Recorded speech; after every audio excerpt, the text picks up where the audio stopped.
The fine and dry weather is going to continue across Northern Ireland this evening with plenty of late evening sunshine here. Also, though, there'll be some patchy cloud as well. Showers fading for most tonight and clear spells developing in the northwest. Warm and humid in the south and east. And that's how the weather is shaping up overnight until tomorrow morning. We are GB News. We're right across this great nation. On TV. On radio. On digital. Absolutely everywhere. We don't talk down to you. We embrace all voices with honest and civilised conversation. We are not part of the establishment. We're one of you. And we're only getting started. Join us on GB News, The People's Channel. Britain's news channel.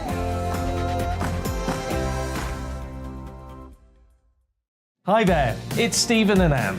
At breakfast from 6 a.m, you'll always be caught up with everything you need to know, the latest headlines, opinions and debates. We'll bring you the good news and the bad, but most of all, we're here for you. Remember, send in your views and let us know what you would like us to talk about.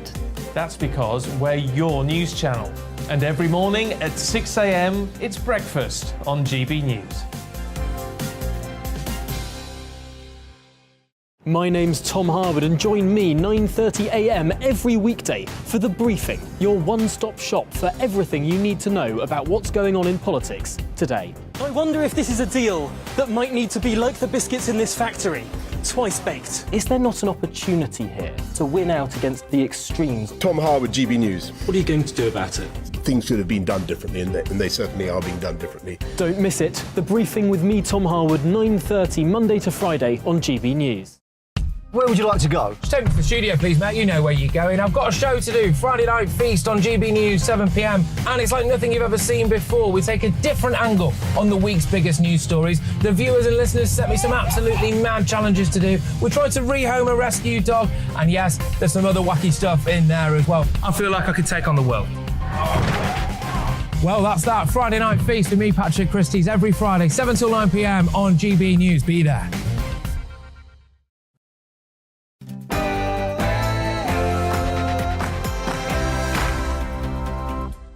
The Tavistock Paediatric Gender Clinic is closed down for being unsafe for children. An army veteran is arrested for posting a meme on Facebook, and Twitter activists have a tantrum because, well, it's J.K. Rowling's birthday. This is Free Speech Nation.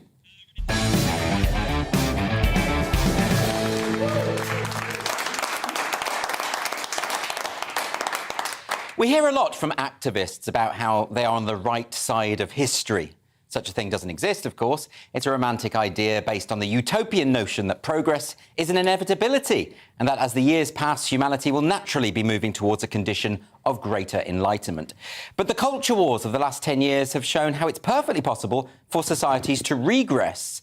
And let's face it, it's a pointless claim. Every tyrant that has ever lived has assumed he's on the right side of history, and none of us can know what the future holds. But let's consider the culture warriors specifically and whether their claim to be on the right side of history has any merit. What do these people believe, and what do they imagine the future will look like? Over the past few years, they have endorsed an ideology that has led to the erosion of women's rights and the medicalisation of gay children. They've supported legislation that gives the state a mandate to arrest people for what they say and think. They've called for public monuments and landmarks to be removed, street names to be changed, history to be rewritten in accordance with their creed. They've continually asserted that truth isn't important, that we should deny biological reality or historical facts if they happen to be inconvenient. They have problematised the arts, the sciences, all branches of higher education, so that students are taught to abandon critical thinking, adopt a conformist worldview, and embrace the new religion of intersectionality and group identity. They've created a climate of fear in which decent people won't express themselves freely out of concern that they might be publicly shamed or lose their jobs. They've told us that Martin Luther King's dream of a colourblind society should be abandoned in favour of a system of heightened racial division. So much for the right side of history. At the same time, those of us who have promoted liberal values, such as free speech and individual autonomy, have been smeared as far right. Those of us who acknowledge that we are the beneficiaries of the achievements of the Enlightenment have been denounced as evil. Those of us who believe in genuine progress have been called reactionary. The culture war has turned everything on its head. Now look at this clip. from a video that went viral this week. No. The Hampshire police would realise how ridiculous this is. It is. It is. Of course, I'm trying to come to this. What did it need to come to? Tell us why you escalated it to this level, because I don't understand. I posted something that he posted, you come to arrest me, you don't arrest him. Why has it come to this? Why am I in cuffs? Because of something he shared, then I shared. Because someone has been caused, obviously, anxiety based upon your social media post. That's why you've been arrested. So that video shows an army veteran being handcuffed and arrested by Hampshire police, and as you heard there, the reason was that he posted a meme that someone found offensive, specifically that it had caused anxiety. Now, the meme is controversial, but we're going to have to show it so that everyone understands what has happened here. So this is what the meme looks like.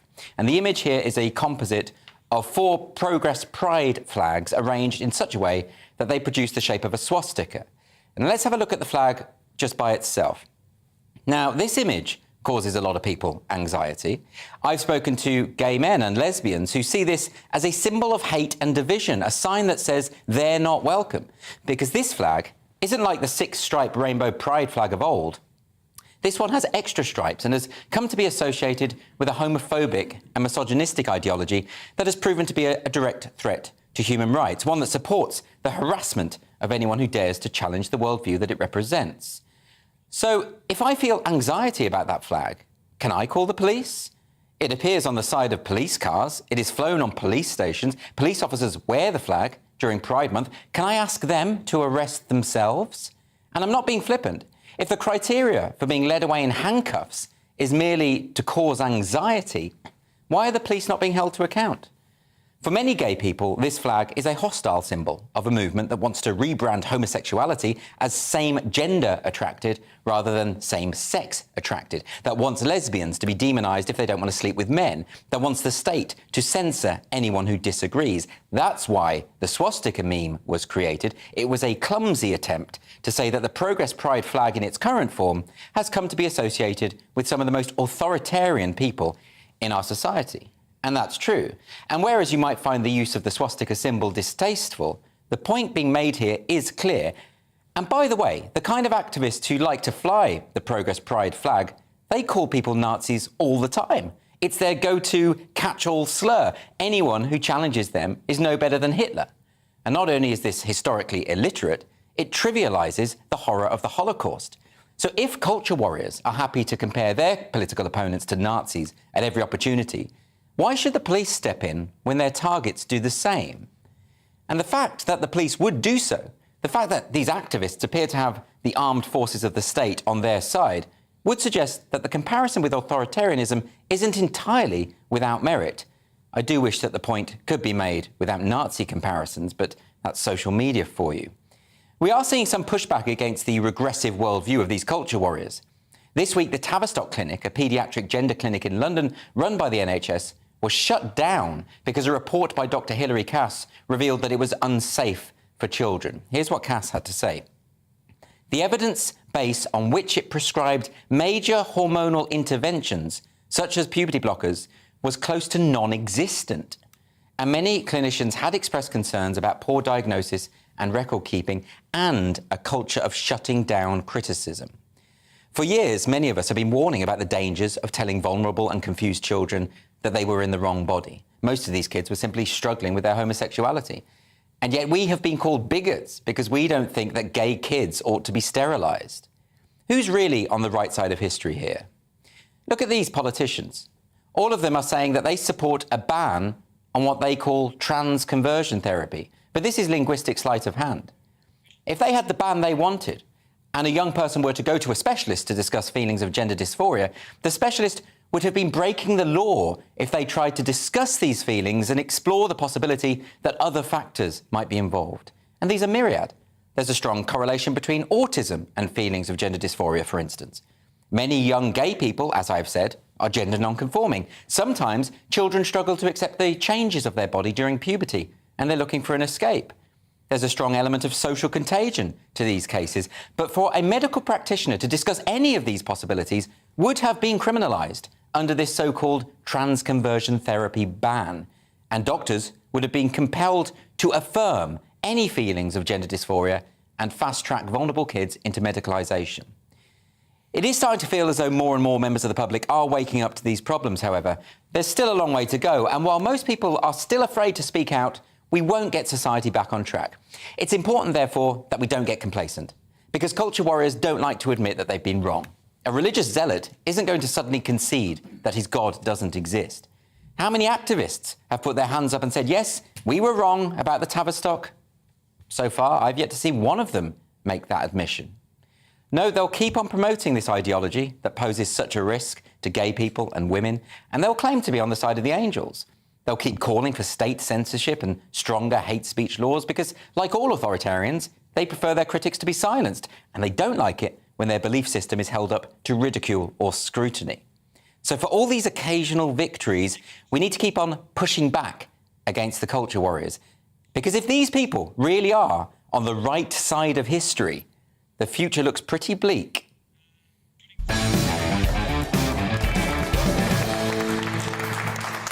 My studio guests this evening, I've got Leo Kearse and Josh Howie.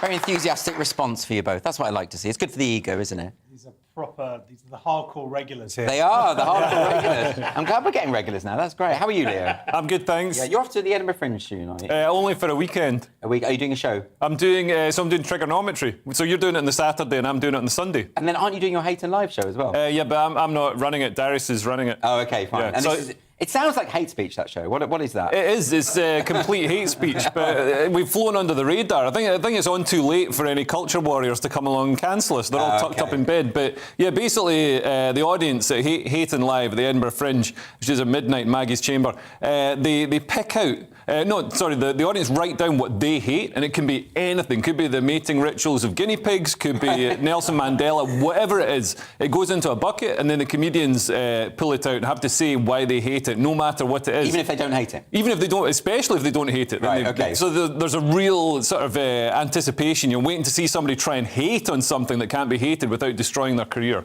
That sounds great.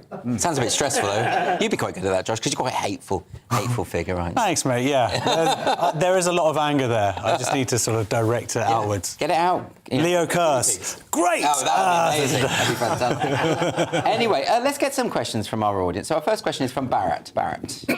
Yeah. Is it right for the NHS to close the gender clinics? Yeah, so this is big story, Barrett. I mean, the Tavistock clinic being shut this week, and of course there have been so many criticisms for so many years about what's been going on. There's been whistleblowers talking about how young people being put on puberty blockers after just 3 or 4 appointments. In one case, a child was put on these life-changing drugs after just a single consultation. So this, I mean, surely, Josh, this is long overdue. Yeah, it is long overdue. I mean, I can't sort of believe it's happened. It seemed to have happened quite suddenly.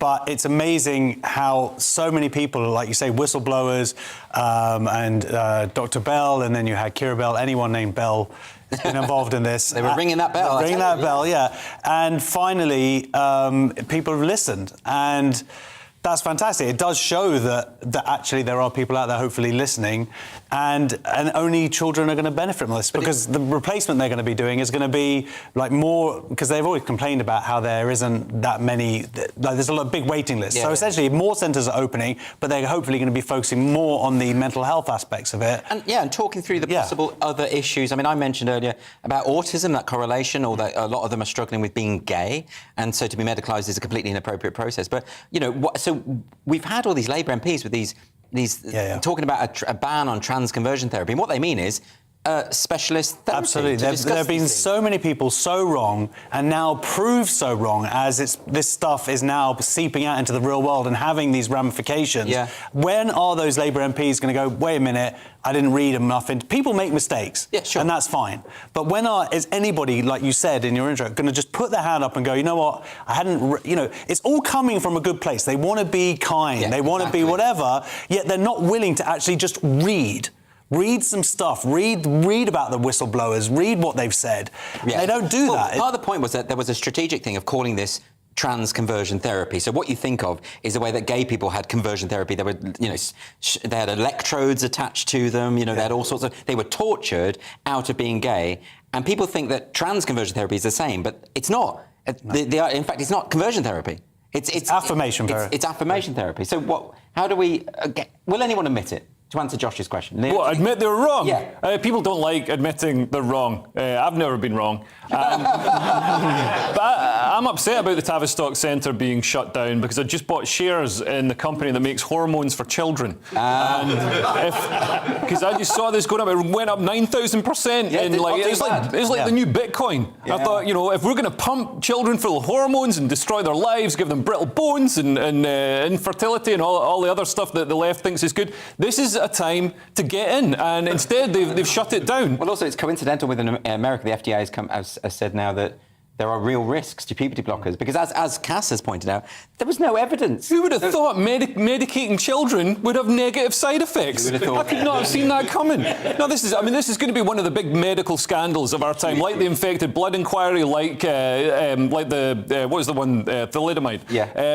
I think in 10, we're already seeing it. There's already a couple of Tavistock patients that have come forward and saying, we weren't challenged enough, we weren't prescribed correctly. We weren't dealt with correctly. So now I've detransitioned and now I'm suing the NHS. And so this, on top of me losing money on my shares in child hormones, I'm now losing money through my taxes because the NHS is going to have to pay out millions upon millions to these children that have been wrongly transitioned. But I don't get how we reached this point, because if you just step back for a second and think about it just for a second, this idea that, if you just said to us 15 years ago, they're going to medicalise gay kids. They're going to try and fix them with drugs. You would have thought you were in Iran. Yeah, that is right. Iranian state policy. Yeah, and that's an Islamic theocracy. So how did this happen? No one notices. But it does point to the fact that activists have successfully created so much fear.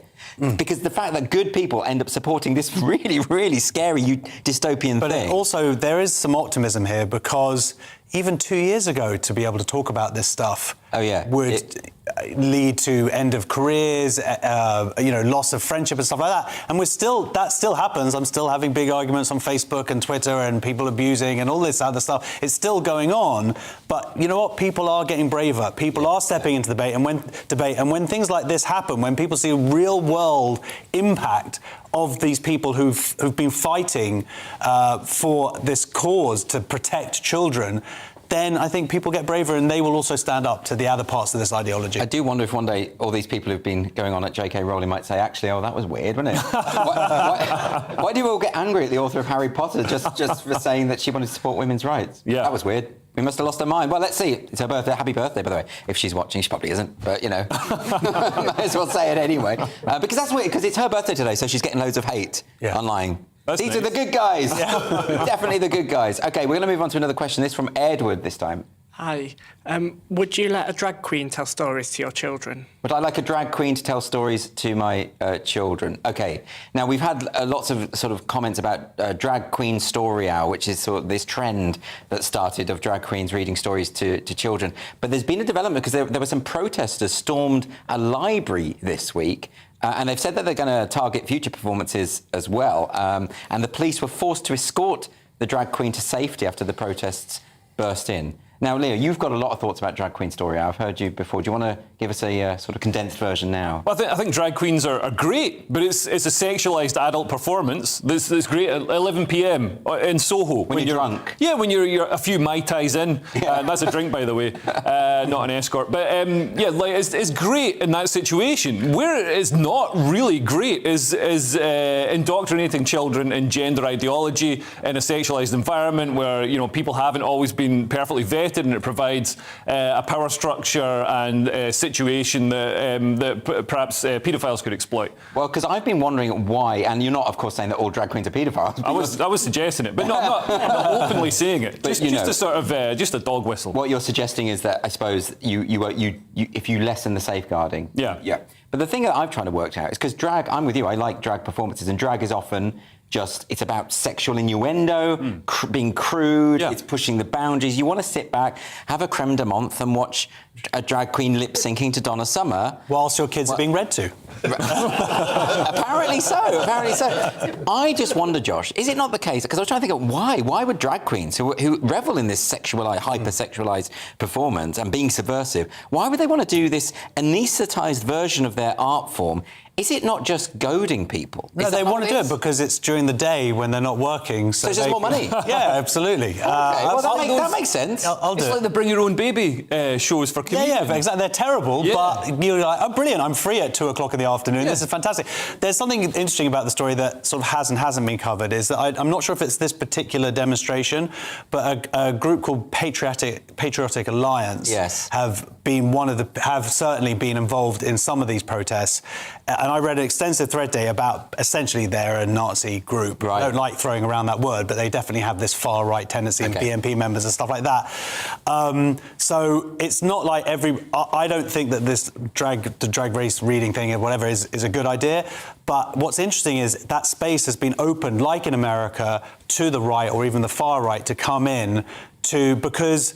and it's like the far left have pushed this ideology, and then the far right have been able to sort of see the madness of it and go, wait a minute, but then we're going to get in on this. Then it's difficult to fight it. It's like the free speech issue. Because you get some far right racists demanding their free speech, right? And because they're right about the principle of free speech, but they're not nice people, it makes it harder for liberal people like us to defend free speech, because people then say, oh, you're just another fascist. So it's sort of hurting the cause of this, but it's the same thing in America. You remember the We Spa, and you remember all the footage out, and you had the Antifa people fighting against like the Christian right, but actually most of the people protesting were a bunch of middle-aged, middle-class women who were upset because someone had been sexually abused in this spa. I was going to say about because I've seen these protesters smeared as, or described as far right, and what is far right these days? Because I've seen Mumsnet described as far right. I know Mumsnet are against, overall against Drag Queen Story Hour.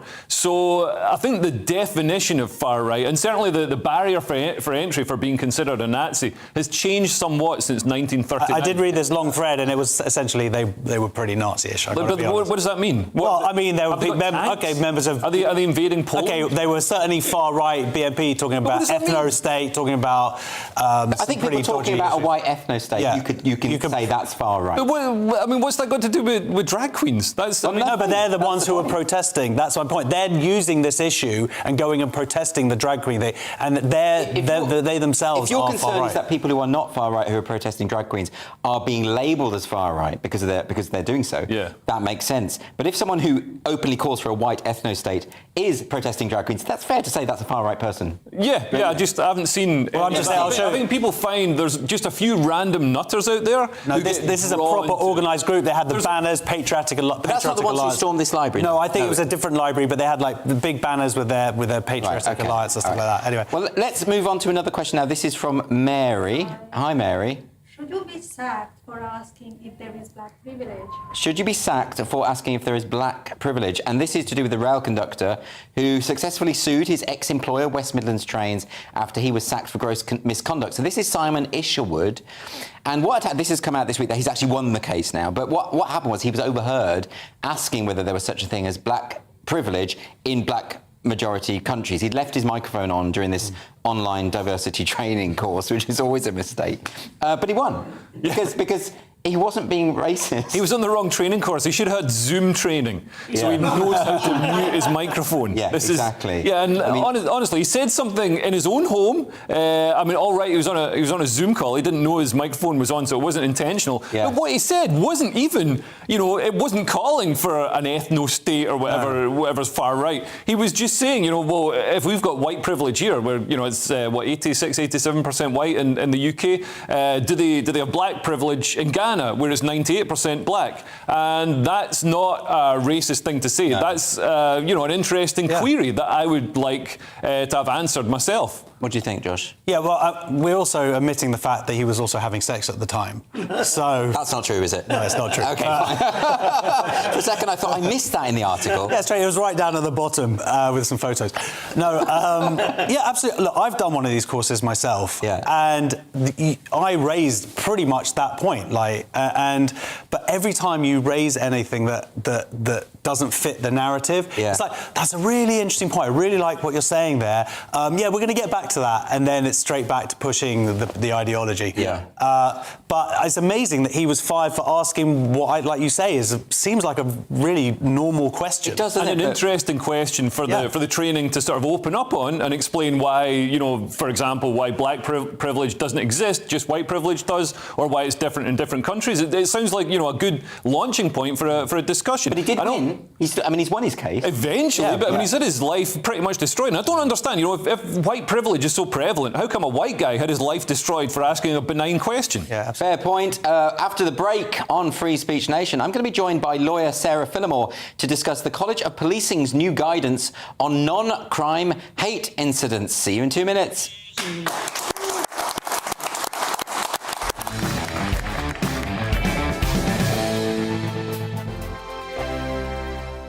We are GB News. We're right across this great nation. On TV. On radio. On digital. Absolutely everywhere. We don't talk down to you. We embrace all voices with honest and civilised conversation. We are not part of the establishment. We're one of you. And we're only getting started. Join us on GB News, The People's Channel. Britain's news channel.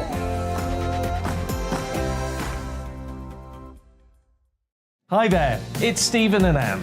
At breakfast from 6 a.m, you'll always be caught up with everything you need to know, the latest headlines, opinions and debates. We'll bring you the good news and the bad, but most of all, we're here for you. Remember, send in your views and let us know what you would like us to talk about.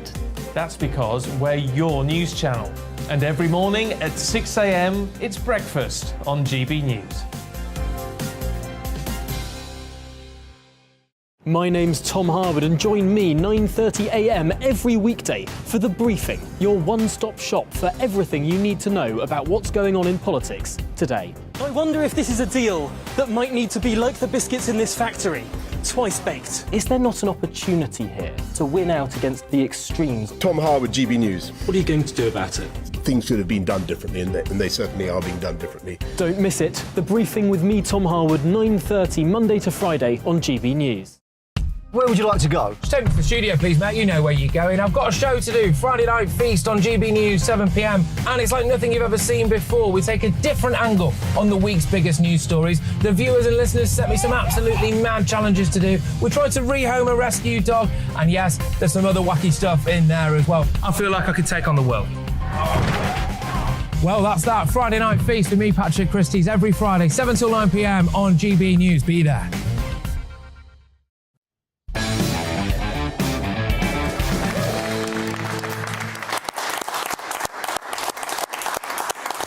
Free Speech Nation. Police officers have been told to focus on cutting crime and reduce the number of non-crime hate incidents they record. The guidance has come from the College of Policing, which is the national standards body for police. Over the last 5 years, police have recorded around 120,000 non-crime hate incidents. In one case, a man ended up with a police record for racial hatred after he whistled the Bob the Builder theme tune at his neighbour. So to discuss this story, I'm joined by the lawyer Sarah Phillimore. Sarah, thanks very much for joining us today. Hello. Perhaps you could give us some background to this, because people are going to be watching and thinking, why are the police involved in non-crime? Surely that's the very opposite of what they should be pursuing. Well, I think the time has come that we have to accept that the police are not simply misguided or acting for the best reasons. They are deliberately now contemptuous and flouting the law. Harry Miller finally succeeded in getting non-crime hate incidents declared unlawful in December 2021. And the police then agreed to revise the hate crimes guidance. It took them 7 months, and the guidance that has been produced, although it's better in that it at least recognises the existence of Article 10 now, it is still incoherent, it still refers to victims, and it still it asks the police to do simultaneously two completely different things, which is to both challenge the victim and to not challenge the victim, because that would lose the necessary focus on victims. The whole point of all of this was following the murder of Stephen Lawrence in 2014. The police were declared to be institutionally racist and couldn't be trusted to apply any of their own standards to reporting. Therefore, people who perceived they had been a victim of hate would simply be recorded, believed, and this would be important intelligence for the police because they were working on the theory that saying nasty things on Twitter is, I think, a mere 3 or 4 steps away from genocide. I wish I was joking, but I'm not. That seems to be the theories under which the police were working.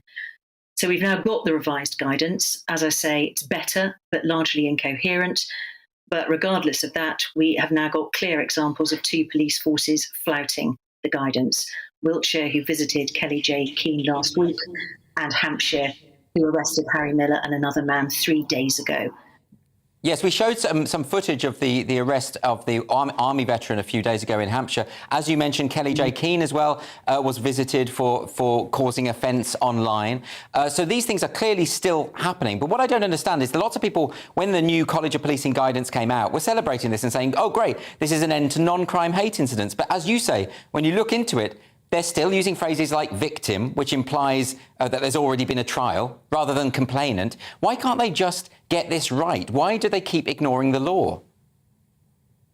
Because I think I was naive, as I said earlier, to assume that they were motivated by good reasons and were just a bit confused, and we needed a few court cases to sort them out. It's quite clear to me now that they are doing this deliberately, and the grip of gender identity ideology is much more significant and deeply rooted than I had dared believe. So it's got to be gloves off now. We have a police force which is essentially lawless, and I can't think of anything more dangerous. And they're going to have to be brought to an understanding. It looks as though non-crime hate incidents have now gone, but they've been replaced, as Kelly J. Keane was told, by an oink, other incident non-crime. At least somebody has a sense of humour. But it isn't, of course, funny, because the courts couldn't have been clearer about why the recording of these incidents on simply the perception of the party making the complaint is so dangerous, because we don't know to whom they will be disclosed. Just an example, I had 3 recorded against me by Wiltshire who admitted that this was unlawful, and they deleted them all. Still go and visit Kelly J. Keane. What it said was there was a long list, all my personal details, my work email, and it said at the top of the crime report, a barrister posting hate. So if that had been disclosed, say I wanted to apply to be a judge, or I wanted to work for a charity involved with children on an enhanced DBS check, that is what they would have seen. I mean, this is... I can't really find the words, which is unusual for me. I'm usually quite good with words, but I'm so angry having seen what happened to Harry and the other gentleman 3 days ago, handcuffed, forced into a cage, left in cuffs for at least 15 minutes from what I could see as the police stood around arguing. No caution given. I think an unlawful use of restraint. And for what? For the posting of a picture of the progressive pride flag inverted so it looked a bit like a swastika. And I'm sure many people were offended. Well, many people told me they were offended because I retweeted it. And I said, let's see then if I get arrested. And I'm sure they're offended, and I'm sorry for it. But that is irrelevant. Your offence is utterly irrelevant to the foundational and fundamental principles of Article 10, which the police force have shown they hold in contempt. So I'm really hoping... What is the way through this? Because, as you say yourself, you've got the Court of Appeal saying this is unlawful. We had the Home Secretary last year with the Home Office, Priti Patel, saying, you must stop recording non-crime, and they just ignored her as well. Now you've got these court cases that have been successful against the police. The College of Policing is ignoring them too. What is it going to take to have the police get back into line? I'm quite frightened now because I put faith in lawfare. I thought that a few sensible, sound decisions from the courts would sort this out. It clearly hasn't. All I can do is think we've got to keep hammering it home that this has financial and reputational consequences. We've got to lean on the police and crime commissioners. They have the power to sack chief constables. They need to consider using that power. I thought it very interesting that Donna Jones very quickly, after Harry Miller's arrest, issued a statement highlighting all the concerns that others were expressing, that this seemed a wholly disproportionate use of force when people who are burgled can't even get one police officer to come to their house. Five officers were sent here to handcuff and bundle two men into a van over a Facebook posting. It's ridiculous, but more than that, it's frightening. So we have to keep pushing, because these cases are just the tip of the iceberg. You mentioned 120,000 NCHIs. I think there's probably nearer 200,000 now. About 2,000 of those involve children. They keep on ignoring the fact that this is unlawful, and the Home Secretary, as you said, has told them to stop. So I think we need to encourage everybody to whom this has happened, and there must be thousands more people this has happened to, is to please get in touch with the Bad Law Project, get in touch with Fair Cop. We have to keep hammering them where it hurts in the courts, because this is getting out of control. You mentioned Donna Jones there. Is it Donna Jones? She's the commissioner, the chief commissioner of that area, is she not? Is that right? She's the Police and Crime Commissioner for Hampshire. She came out, I think, within 24 hours to issue a statement saying that this seemed to be a wholly disproportionate use of police officers over a Facebook posting because somebody felt anxiety. Well, tough. That is part of life, being upset and being offended. If something isn't inciting violence, if it isn't targeting an individual, if it isn't spreading lies about them, then it must be allowed to be said. I'm staggered. We've had court case after court case which highlights the fundamental importance of Article 10. The police ought to know what they're doing is wrong. We had Miranda Yardley's prosecution, which collapsed on the first day in 2019. The judge said it should never have been bought. We had Kate Scotto succeeding her appeal in December 2020. And of course, we've had two judgments for Harry Miller. The first judgment warning about the Checker, the Gestapo and the Stasi. And then the second Court of Appeal judgment declaring that perception-based recording of non-crime hate incidents was unlawful. Now, my JR is still waiting. We had to wait 7 months for the revised guidance. So that's a lot of time, a lot of thought. The guidance itself is internally inconsistent and incoherent, but it doesn't matter because the police are ignoring it anyway. So really, I can't stress enough how important this is, and please get in touch with us, anybody who's been subject to this, because one of the worst things about the arrests in Hampshire was the police were coming round to try and extort £60 from the man in question to send him on some re-education course, and if he paid the money, they'd go away. I'm really glad. That's very, very disturbing. The entire thing is. Sarah Fenimore, thanks very much for talking to us about this very important issue. I really appreciate it. This is Free Speech Nation. We've got lots more to come now, between now and 9 o'clock. But quickly, we want to go over to Bethany Elsey, who's got some breaking news.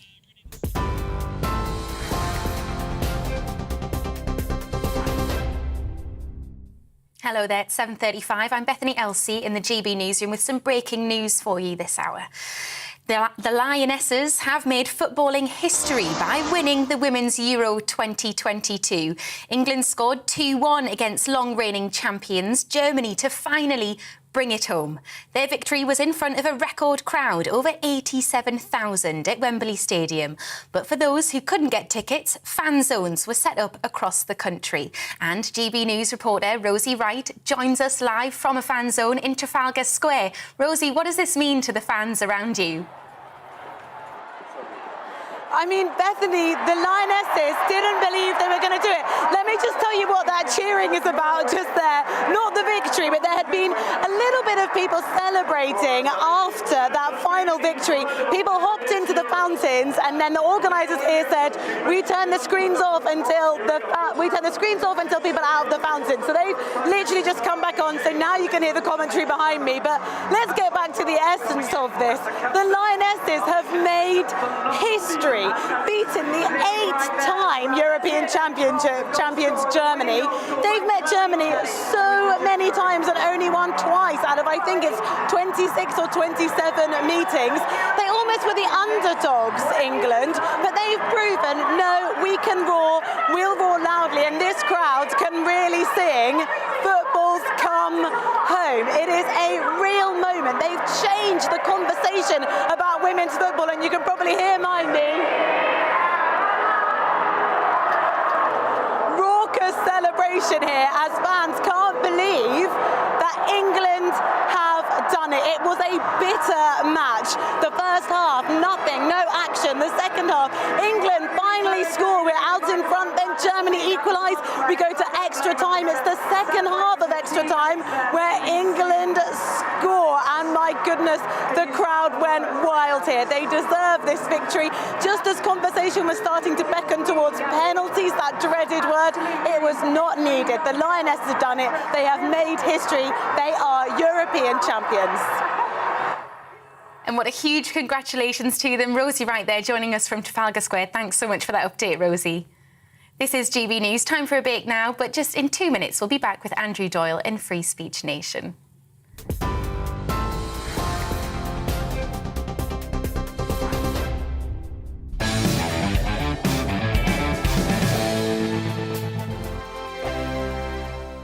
We are GB News. We're right across this great nation. On TV. On radio. On digital. Absolutely everywhere. We don't talk down to you. We embrace all voices with honest and civilised conversation. We are not part of the establishment. We're one of you. And we're only getting started. Join us on GB News, the People's Channel. Britain's news channel.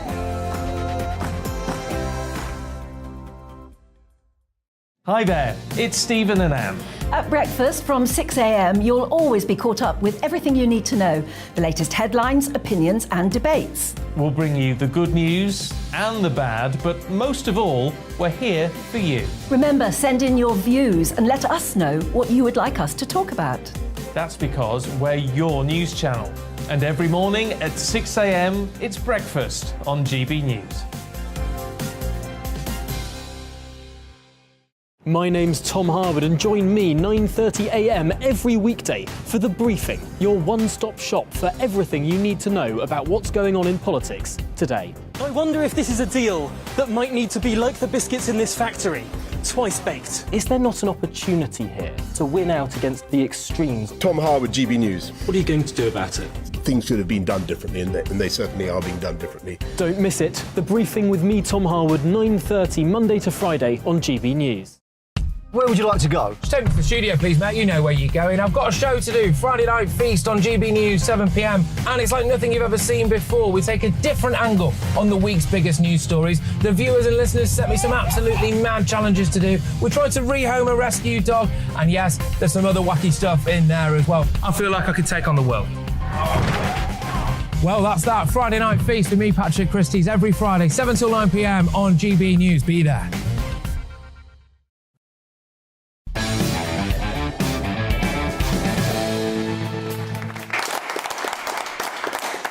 Welcome back to Free Speech Nation. Later in the show, I'm going to be turning agony uncle with the help of my panel, Leo Kearse and Josh Howie, and we're going to help you deal with your unfiltered dilemmas. So if you've got any problems at all, just email us at gbviews@gbnews.uk and we will do our best to solve your life. Now, this part of the show is called Devil's Advocate. This is where our panellists discuss one of the burning issues of the day. And this week, our panel are talking about the musician and environmental activist Taylor Swift, whose private jet has made 170 trips this year. Bit of hypocrisy there. Well, first, arguing that Taylor Swift should be ashamed of herself is Josh Howie. Thank you. Yes. So two of those trips, by the way, were 20 minutes long. And she's got a half-sister who's twice as many. She's got 2 jets. Who needs 2 jets? I mean, I do with 1. I don't know why she needs 2. And, I just think it just shows her contempt for humanity. It's obvious because, first of all, she doesn't want to be near other human beings. Like, God forbid we should see her on EasyJet. And secondly, she wants to kill the planet quicker so we all die after we bought her album. And then that's also added to all of her, the stuff that, she makes a lot of songs, people dance to them, and then they use up the oxygen and they breathe CO2. So I think we're not factoring in that element as well. Essentially, my wife loves Taylor Swift, and I really don't. And so I will just gladly use this information to have I had an argument with my wife for about a month. We didn't speak for about a month because we had an argument about Taylor Swift in this documentary. So I'm going to go home with this information here, and I will have a month of peace. Josh Howie, everyone. Now, I find that very persuasive, but perhaps it helps that I don't really know who Taylor Swift is. But, now, speaking in Taylor Swift's defence is Leo Kearse. Taylor Swift. I mean, Josh says some of the trips were just 20 minutes, but that would have taken as much as 45 minutes by train. So she had no option but to use that private jet. No, I love Taylor Swift because she's really doing an amazing job exposing the hypocrisy of celebrity climate change warriors. You know what I mean? We've got all them. Emma Thompson took a first-class flight from Los Angeles to London just to read a poem at a climate change protest. We've got Obama buying a massive house that isn't releases a lot more CO2 than my bed sit. He bought that at sea level. I mean, surely if you're worried, if you think climate change is real, you're not going to buy a house at sea level. You're going to buy one halfway up the mountain and then wait for that beachfront to reach you.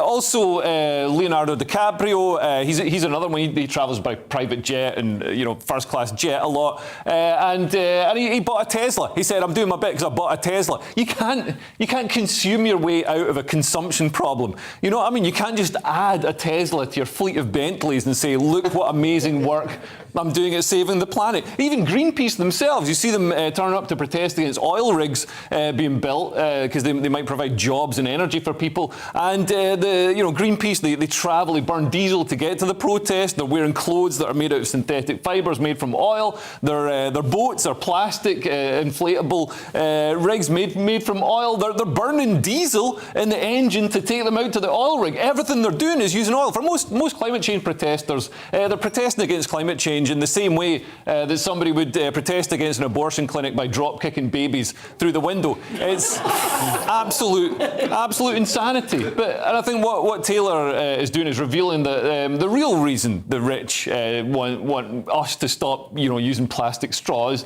and us to stop, going on our $5.99 flights to Lanzarote once a year. The real reason is that there's only so much stuff to go around, and Taylor Swift wants most of it. So she's saying, "Don't you use it because I'm more important than you," and I respect that. That's a Tory policy.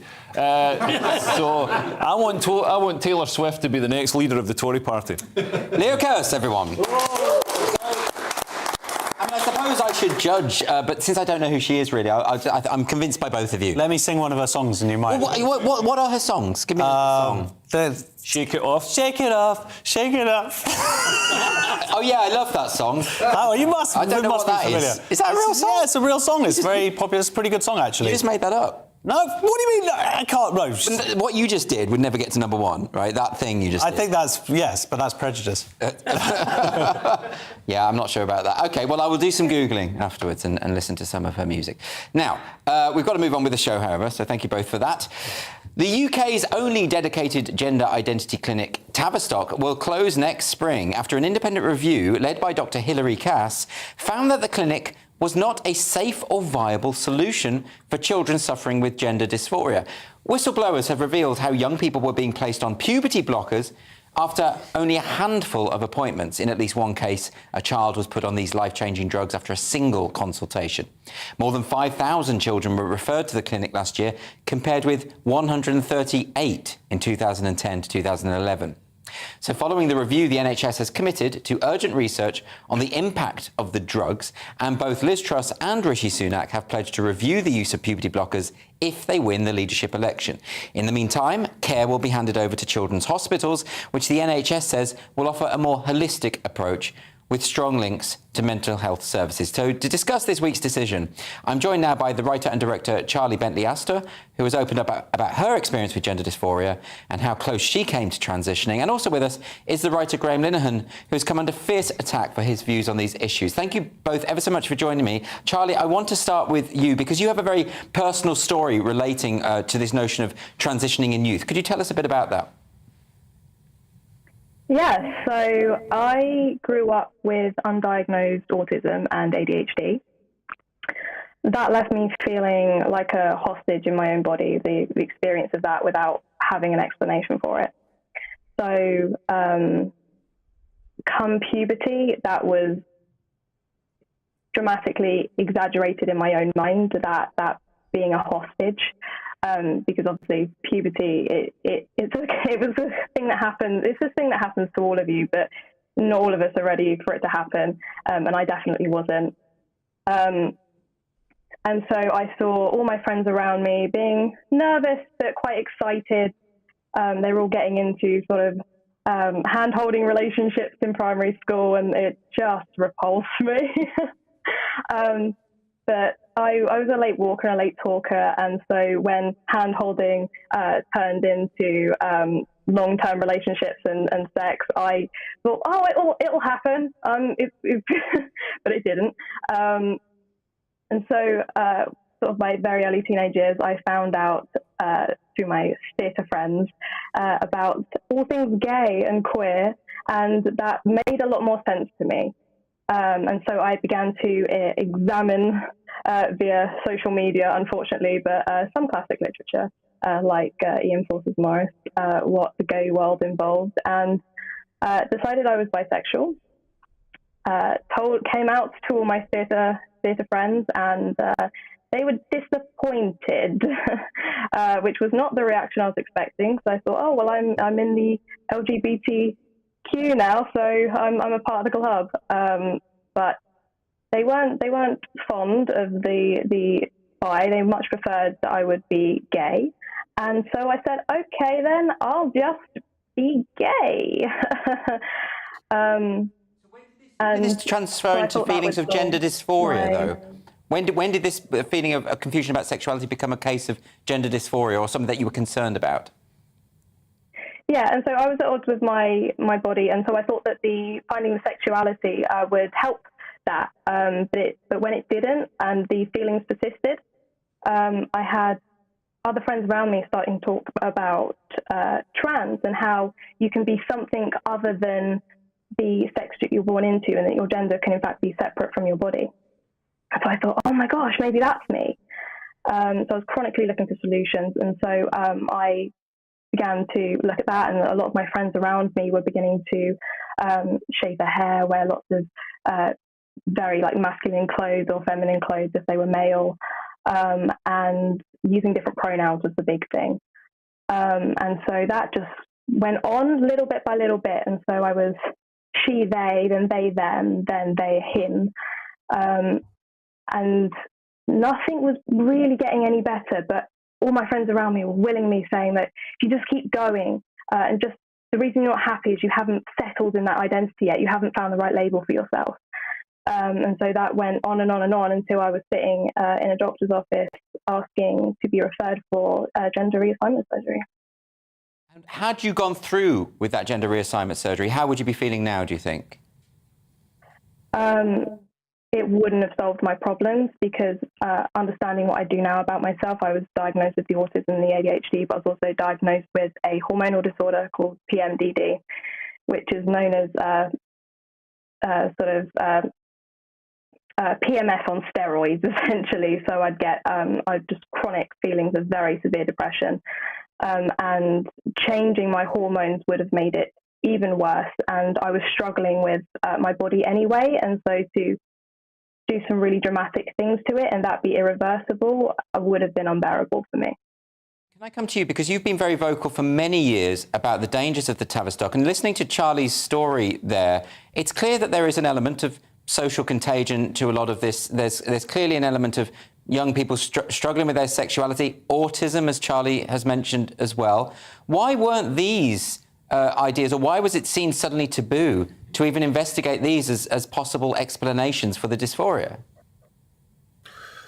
Well, we've seen, I think, this week the way the whole system works together. Alison Bailey won her. Sorry, it was last week. Alison Bailey won her case against Garden Court Chambers, who were essentially bullying her on behalf of Stonewall. And then, Stonewall recently accused Dr. Nancy Kelly did this, Dr. Az Hakim, of conversion therapy because he proposes the kinds of therapies that probably Charlie's had by now and has helped her. So what we're seeing is a system that's been built up around an ideology that must be protected at all costs. And the way they do that is by policing it in such a way that it becomes impossible to talk about. The treatment that I've received, like, as you pointed out, Andrew, I've been talking about this for 4 years. Recently, I've been sharing a Newsnight interview where I was treated as a hostile witness. And I was simply saying all the things that have just been proved this week about the way that the Tavistock worked, the fact that homophobia is a safeguarding concern there. Basically, what you've had over the last 4 years since I started speaking about it, but many people were also speaking about it, and before I entered into the debate. But 4 years since I've been in it, how many children have passed through the Tavistock stores? How many children have gone through this? The American Food and Drugs Administration just put a warning on puberty blockers. The internet is full of men calling themselves trans who say that it's perfectly safe and reversible. It's causing brain tumors in these young women. How many young girls have had these drugs because of the Tavistock, because of mermaids, because of Nancy Kelly, because of this huge, you might almost call it a naturally occurring conspiracy that has formed between these completely corrupted groups. But how can it be the case? I was talking to my panel earlier about this, and if you would have said to us 10, 15 years ago, the NHS will be medicalising gay children to try and set them on the straight and narrow, no one would have believed that was possible. And yet, when you raised this 4 years ago, you were demonised, you were said you're a monster, you're a bigot, etc. But now, of course, more and more are waking up to the problem. How did we reach this extreme point? Well, I think another aspect to it is simply the way that, I have to say, I do think Twitter is responsible for a large part of it. Basically, what Twitter has done, it has empowered people who don't want to be scrutinized on this subject. So it bans feminists. It's banned women like Meghan Murphy, Holly Lawford Smith, countless other feminists have been banned. I've been banned. Dennis Kavanagh, who you know, who sometimes comes on, has been banned. And all of these people were saying the same thing. They're experimenting on children. It's unethical. It's homophobic. And it has to be stopped. And for that, we were, some of us have had our lives upended. Others are under investigation still.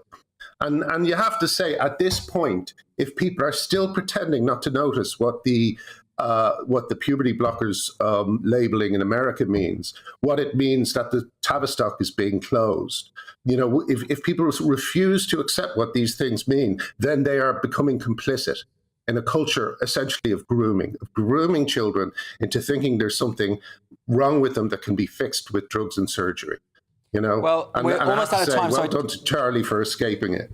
Well, just quickly before we're running out of time, but Charlie, I do want to ask you finally: do you think there is a hope that all of these children who are going through this at the moment, that there is a way in which they can have these conversations now and maybe not be fast-tracked into life-altering surgery? Do you feel confident, given the closure of the Tavistock, that we are now moving in the right direction? The conversation, not necessarily. Maybe within our own sort of political circles. Outside, it's still going to be hard, but it's definitely going to be something we can hold up and say, this isn't a myth. Here's some evidence to the fact that there's been malpractice here. Well, we shall see what develops. But thank you both ever so much for joining me today. Really appreciate it. Now, the Tavistock Clinic has sent us the following statement, and they have said, the Trust supports the need to establish a more sustainable model for the care of this group of patients, given the marked growth in referrals. The expertise that resides within the current GIDS service will be critical to the successful formation of these early adopter services and providing continuity in patient care. We will work closely with partners and commissioners to ensure a smooth transition to the new model of delivery. Over the last couple of years, our staff in GIDS have worked tirelessly and under intense scrutiny in a difficult climate. We're proud of them and thankful for their unrelenting patient focus and extraordinary efforts. It's time for a break now, but after 8 o'clock, we will be debating the ban on trans women playing rugby. There's a discussion on an increase in prejudice in the UK media, and we'll be looking back on the career of the great Bernard Cribbins. See you in a few moments. Looking ahead to tomorrow's weather, and the UK is looking mostly dry, but with some showers in the east, clear spells in the west. Let's take a look at the details. Across Scotland, it'll be mostly dry, though there will be some isolated showers in the east. The best of any sunshine will be across the western half of the country. After a cooler night, it will be a dry start to the week across Northern Ireland, with clear spells around, especially in the east. It will be dry across much of northern England tomorrow morning, though a cloudier start with some isolated and light showers for some eastern parts. After a cooler night across North Wales, it's going to be a dry start for the first day of August, with some clear spells around, allowing for some early morning sunshine. A warm and mainly dry start across the Midlands, where there may be the odd light shower at times, especially closer to the coast. Best chance of morning sunny spells further west. After a warm and humid night, it'll be rather cloudy for East Anglia on Monday morning, though mainly dry. However, there may be the odd light shower at times.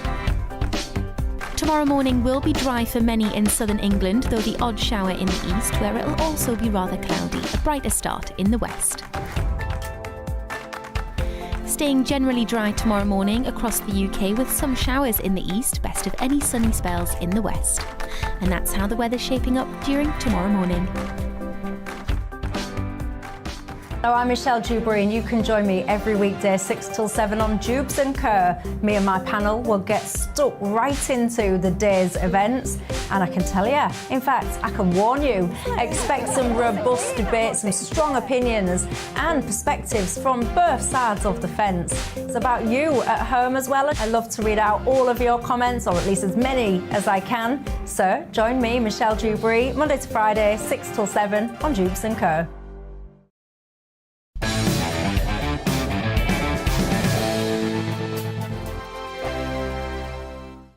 We are GB News. We're right across this great nation. On TV. On radio. On digital. Absolutely everywhere. We don't talk down to you. We embrace all voices with honest and civilised conversation. We are not part of the establishment. We're one of you. And we're only getting started. Join us on GB News, the People's Channel. Britain's news channel.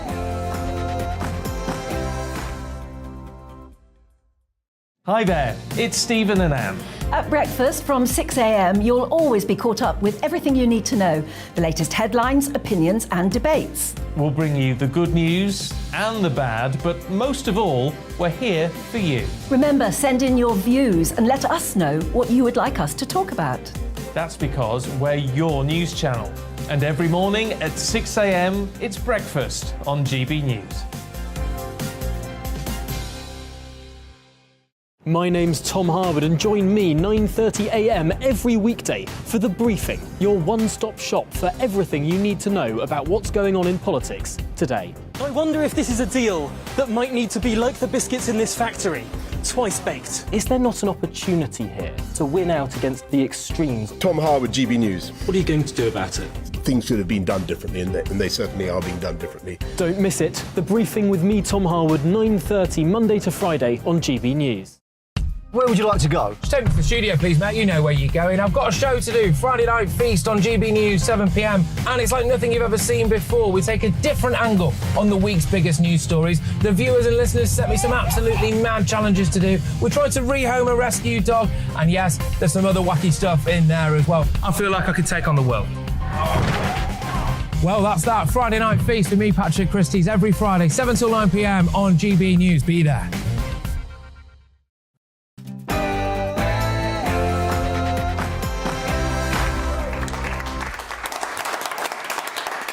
Welcome back to Free Speech Nation with me, Andrew Doyle. Coming up between now and 9 o'clock, we'll talk about the journalist who urged his Twitter followers to harass Sir Keir Starmer. There's the robot who broke a 7-year-old's finger, and we'll celebrate the career of the great Bernard Cribbins. This is Free Speech Nation.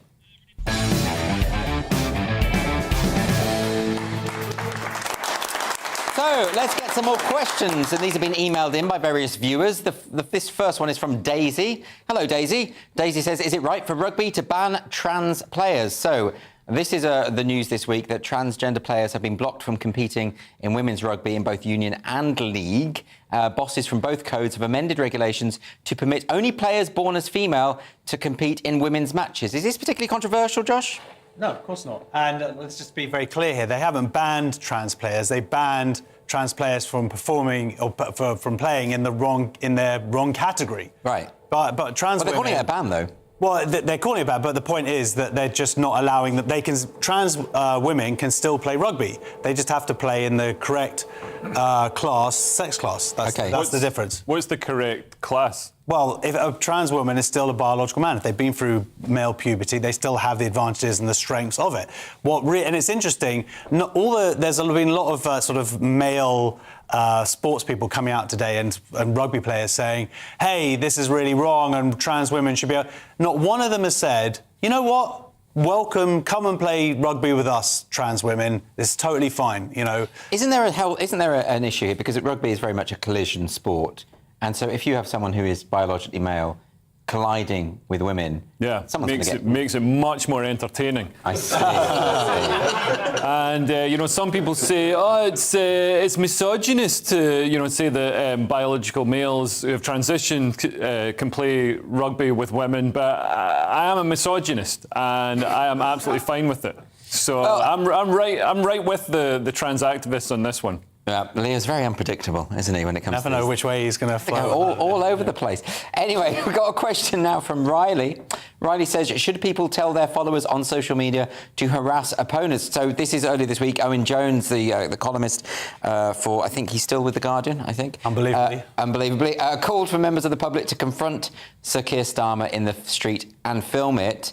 Sir Keir, of course, has been criticised for indicating a retreat from a pledge he made when he was running for the party's leadership in 2019 to support common ownership of rail, mail, energy and water. And I did see the video of Owen Jones. He's got more than 1 million followers, and he did say people should go up to him and sort of shout at him. And if someone had put that tweet out about him, he would have absolutely freaked out and called it abuse and whatever. And again, this is just the endless hypocrisy of the far left going, one rule for you, one rule for me. Yeah. And it's amazing. This is bullying. This is what he does. He's got 1 million followers and he sends them out there, he puts them out. Me saying this, he saw this, I'm going to get abused and stuff. But that's what he's done. And I read this really horrible thread on Twitter. This woman put this a couple of years ago. He put out a tweet about her with his 1 million followers. They attacked her. She lost her business. She's an artist. And she got endlessly attacked for like months on end. Has like PTSD from the whole experience. I mean, it is a problem, isn't it? Because a lot of Owen Jones's followers can be very vicious online. They're bullies. A lot of them. I mean, not all of them, obviously,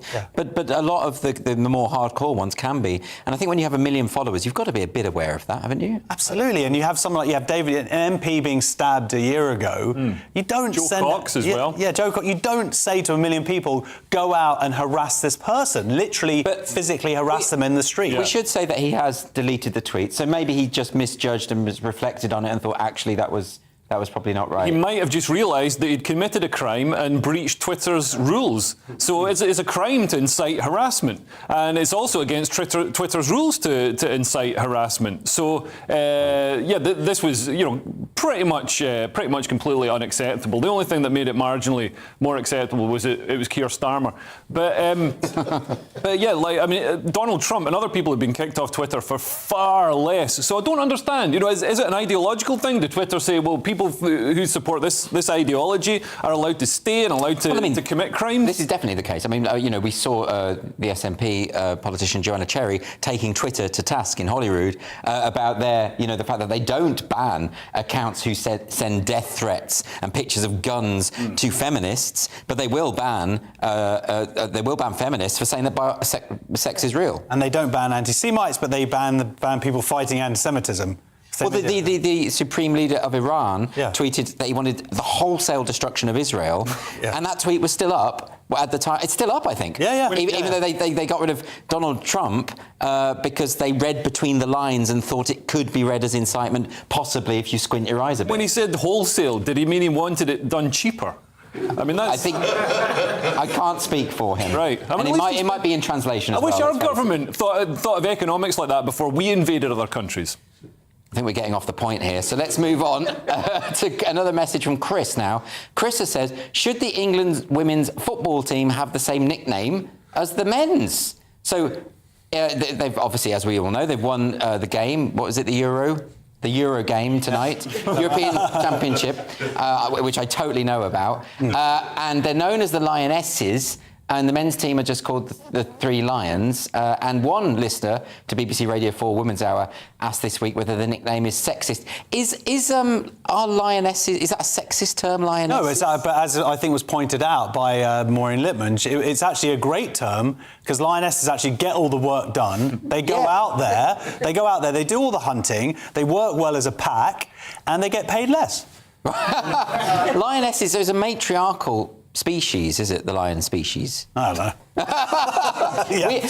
We haven't got a clue about football or lions. Yeah. So we are not the panel for this question, are we? I do know a bit about football, and I know that women aren't as good at it as men are. So all the people. Wait a minute, they won the final tonight. They were playing women. It's much easier. Yeah, but the men's team didn't win when they played. They were playing men. It's harder. I mean, Josh, what do you think about that? Yeah, I totally agree with Leo. So what are you saying, that the Lionesses should play men? No, I don't. That would get me into trouble in this show. I think I think they should be called the Lionesses. It's a myth that women get paid less than men. By the way, women get paid less than men if they have a baby.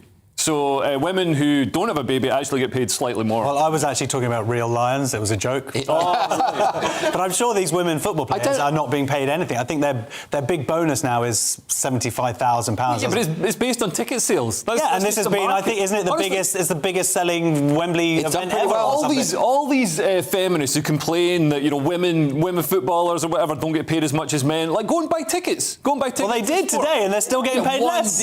One day. Oh, well, for goodness sake, Leo. We still haven't resolved whether it should be called Lionesses. I don't see why Lionesses is sexist. I would have thought that was quite empowering, but there we go. I'd love to be compared to a lioness. Anyway, our next question is from Don. Don says, are robots sore losers? Yeah, have you seen The Terminator? Yeah. I mean, he just kills everyone. Anyway, this is a chess-playing robot, and he grabbed the hand of a 7-year-old boy. We shouldn't laugh, because it's horrible. And broke the finger of the boy, and the Russian authorities blamed the kid for making his move too quickly. And he suffered this. This was in the Moscow Open this week. I mean, this is why I don't like AI. Yeah. Because look what happens. It breaks children's fingers. Well, yeah, and this wasn't even AI. This was just a robot that knows how to play chess. So, right, well, imagine that. Mean, we need to keep this disconnected from Google AI, which has apparently become sentient and is about to realise that it's just being used to search for cats and porn. So, as soon as this thing that can break fingers gets, Google's AI inside it, exactly. It's going to break everyone's fingers. This is my worry. And I bet the robot enjoyed breaking the child's fingers, and then now it will grow, and soon we will all be wiped out by robots. And being beaten at chess. Right, exactly. I think the funniest bit is the Russian authorities just have no sympathy for this kid whatsoever. They're blaming the kid. They haven't apologised. They're like, it was a kid, and they said, children need to learn to not do this. It's like, this is hardcore Russia. What are they saying, that children ought to have their fingers broken if they don't do what they're told? They were saying that kid's finger was Ukrainian. Yeah. They were going to just break it. I mean, Russian authorities aren't traditionally known for their sympathetic approach to anything. No. So, yeah. Well, I think you're asking for trouble if you're playing against a robot.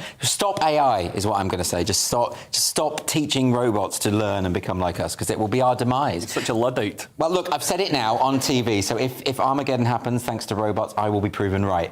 In fact, it'll be worth it happening just for me to be They're going to be laughing at you. The robots are going to be laughing at you watching this in like 20 years. Go, look at that idiot.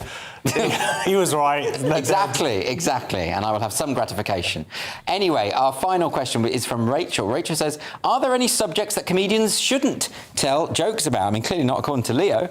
But this is about Frankie Boyle, who he's been criticised this week after he joked. And this was a rape and murder joke about TV presenter Holly Willoughby. And a spokeswoman for the feminist campaign group Filia has said they were horrified by Boyle's comments. Boyle said it was part of a long routine about whether or not it's OK to do a joke about the subject. But isn't this a bit odd? Because doesn't Frankie Boyle often attack comics for edgy jokes these days? Yeah, I know Frankie. I've supported him on tour, and that's why I'm coming to you. Yeah, and to be honest, he's actually a very sweet, clever guy, and I think he's very funny as well.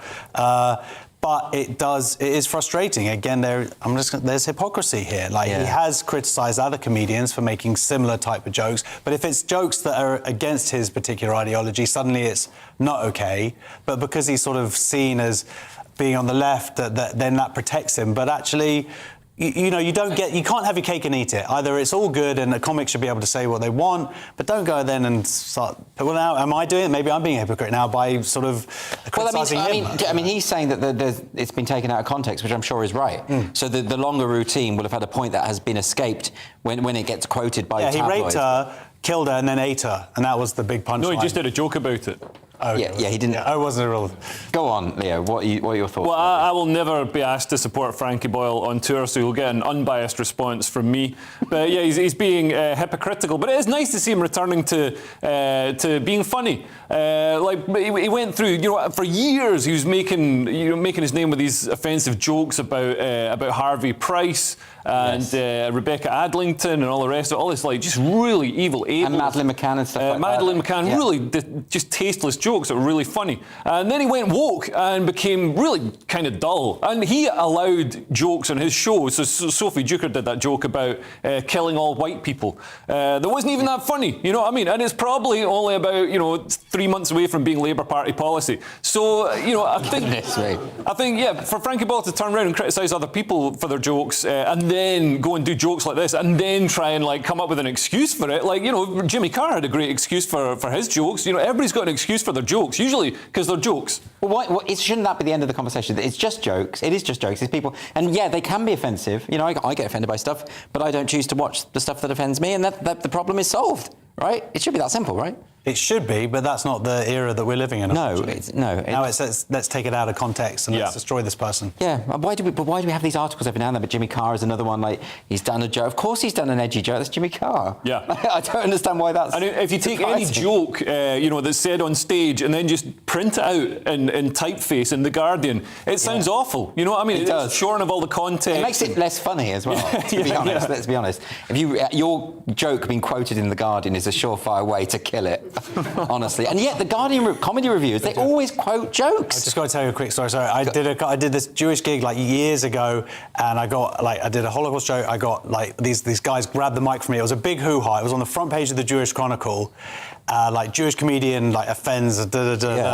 Anyway, my grandma. I said, "Oh, Grandma, did you see what happened in the JC?" And she says, "No, I only check out good news." Wow. Okay. That was the thing. She was properly ashamed. But you now write for the JC, right? So they don't have much choice. There's very few of us out there. But you've made amends. We made actually a couple of weeks later. They sent some around to do a feature on new Jewish comedians. This is honestly nearly 20 years ago. Yeah. And they took a photo of me, and I was reading the edition from a month earlier, going, "What?" Oh, that's quite funny. Okay, fair enough.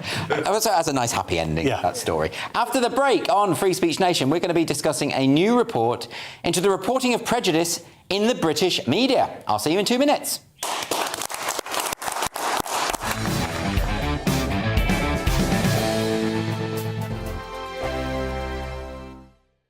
We are GB News. We're right across this great nation. On TV. On radio. On digital. Absolutely everywhere. We don't talk down to you. We embrace all voices with honest and civilised conversation. We are not part of the establishment. We're one of you. And we're only getting started. Join us on GB News, the People's Channel, Britain's news channel.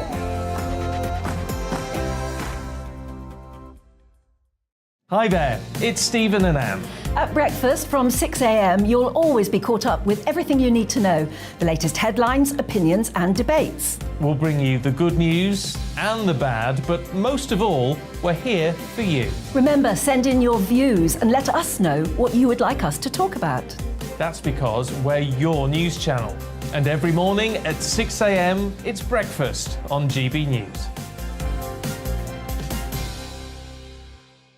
My name's Tom Harwood and join me 9:30 a.m. every weekday for The Briefing, your one-stop shop for everything you need to know about what's going on in politics today. I wonder if this is a deal that might need to be like the biscuits in this factory, twice baked. Is there not an opportunity here to win out against the extremes? Tom Harwood, GB News. What are you going to do about it? Things should have been done differently, and they certainly are being done differently. Don't miss it. The Briefing with me, Tom Harwood, 9:30 Monday to Friday on GB News.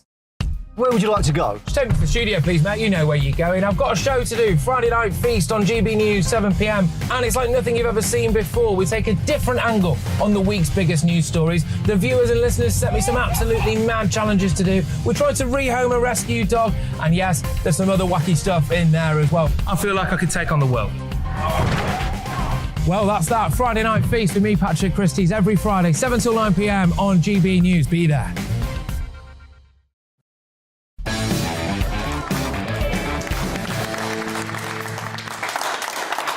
Welcome back to Free Speech Nation. A new report has found a huge increase in the prominence of prejudice and social justice rhetoric in the UK news media.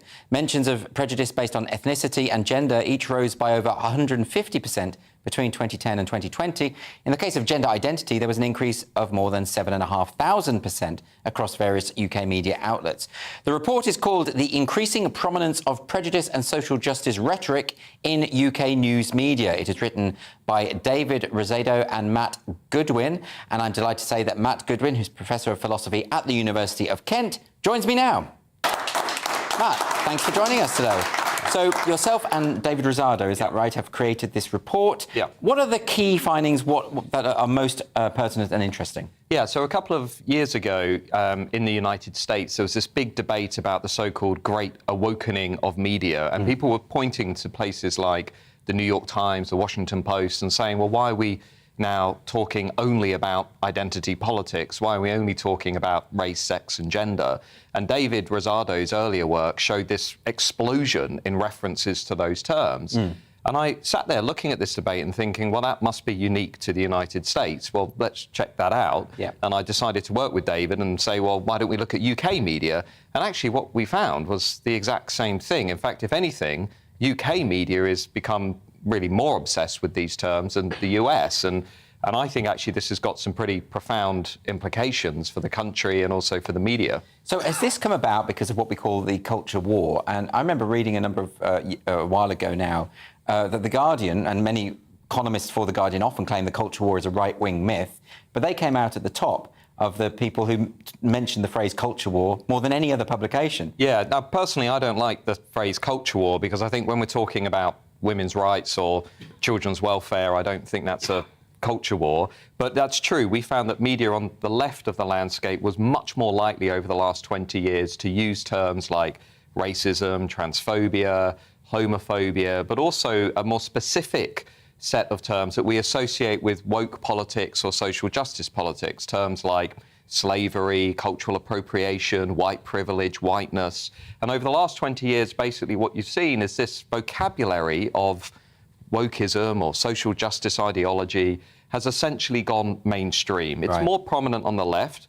It's also prominent on the right, largely in response to these debates that we've seen. But I would argue it's now disconnected from the reality of the world that we live in, that lots of things like racism and homophobia have declined sharply over the last few decades. Yes. But yet at the same time, our national conversation about those things has sort of been put on steroids. And I think we need to ask some questions about, is that a good thing or a bad thing?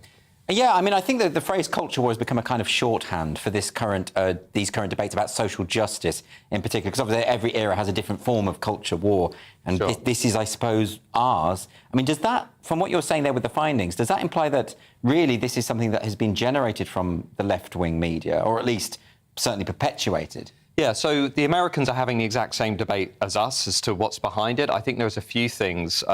One is the way in which the media model has changed. We've become focused on, clickbait media, which has got to be more moralistic, sensationalist.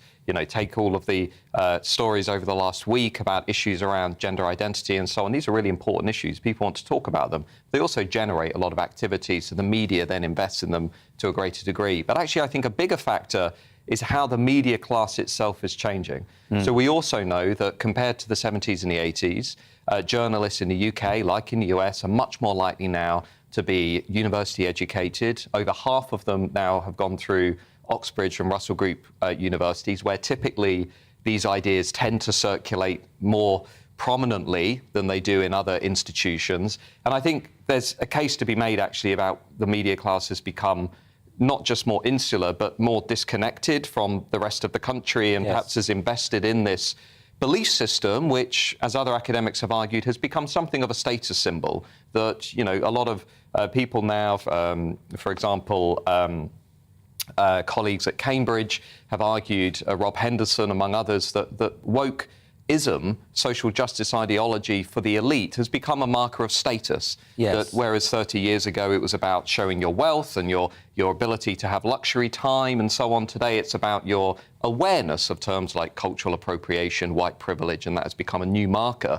of your social status relative to others. And the media class, I think, have really embraced that. I mean, certainly there's an undeniable correlation, isn't there, between the woke politics and the middle classes. I mean, it's not a particularly working class thing. You don't find working class communities caring so much about which pronouns you use. This is a very middle class thing. A lot of the main proponents tend to have double-barreled surnames. And then you get, within the media, a disproportionate number of privately educated people. So is money and class really at the heart of a lot of this? I think it goes a long way to explaining why we're seeing these remarkable trends that we're seeing, that you do have this much more elite media class. To put it in another way, if you go back and you read some of the books by Andrew Marr and other prominent journalists who have talked about what the media was like in the 70s and the 80s, they talked about people coming from local newspapers. They talked about working class reporters not passing through university, a diversity of views, right? Yes. Today, that is much less the case. So senior journalists say to me all the time, well, the problem today is the young journalists that are coming into the newsroom have not only come straight from Oxford and Cambridge, and that's okay, they're great universities and so on, but also they view themselves as activists, not as journalists. So their priority is not about objectivity, finding the truth, independence. They often view themselves as being there to change the world, to be activists rather than journalists in the traditional sense. And when Barry Weiss resigned from the New York Times, in her resignation letter, she made that point, that we no longer see ourselves as people who are investigating to see what the truth is. We see ourselves as an elite group who have the truth, and it's our job to dispense that to the players. Right. But I don't think that's sustainable now. So if you look at the growth of, say, Barry's platform, and you look at the number of people who are joining Substack and those kinds of places, GBNews, Unheard, the sort of flourishing of the media landscape, I think now for the first time really in recent history, we are going to have a financially independent, politically independent media that is not going to be beholden on the established institutions. And I think that's going to be a very important counterweight to what we're seeing now on the left and the right of the legacy media. And what do you make of, I mean, we've seen with the Tory party leadership contest recently, various publications, particularly on the left, talking about how these issues of social justice are a mere distraction that have been invented by the right to draw us away from the realities of economic inequality, the cost of living crisis. A lot of that is coming from the very publications who, your report reveals, bang on about social justice issues all the time. Isn't there a hypocrisy there?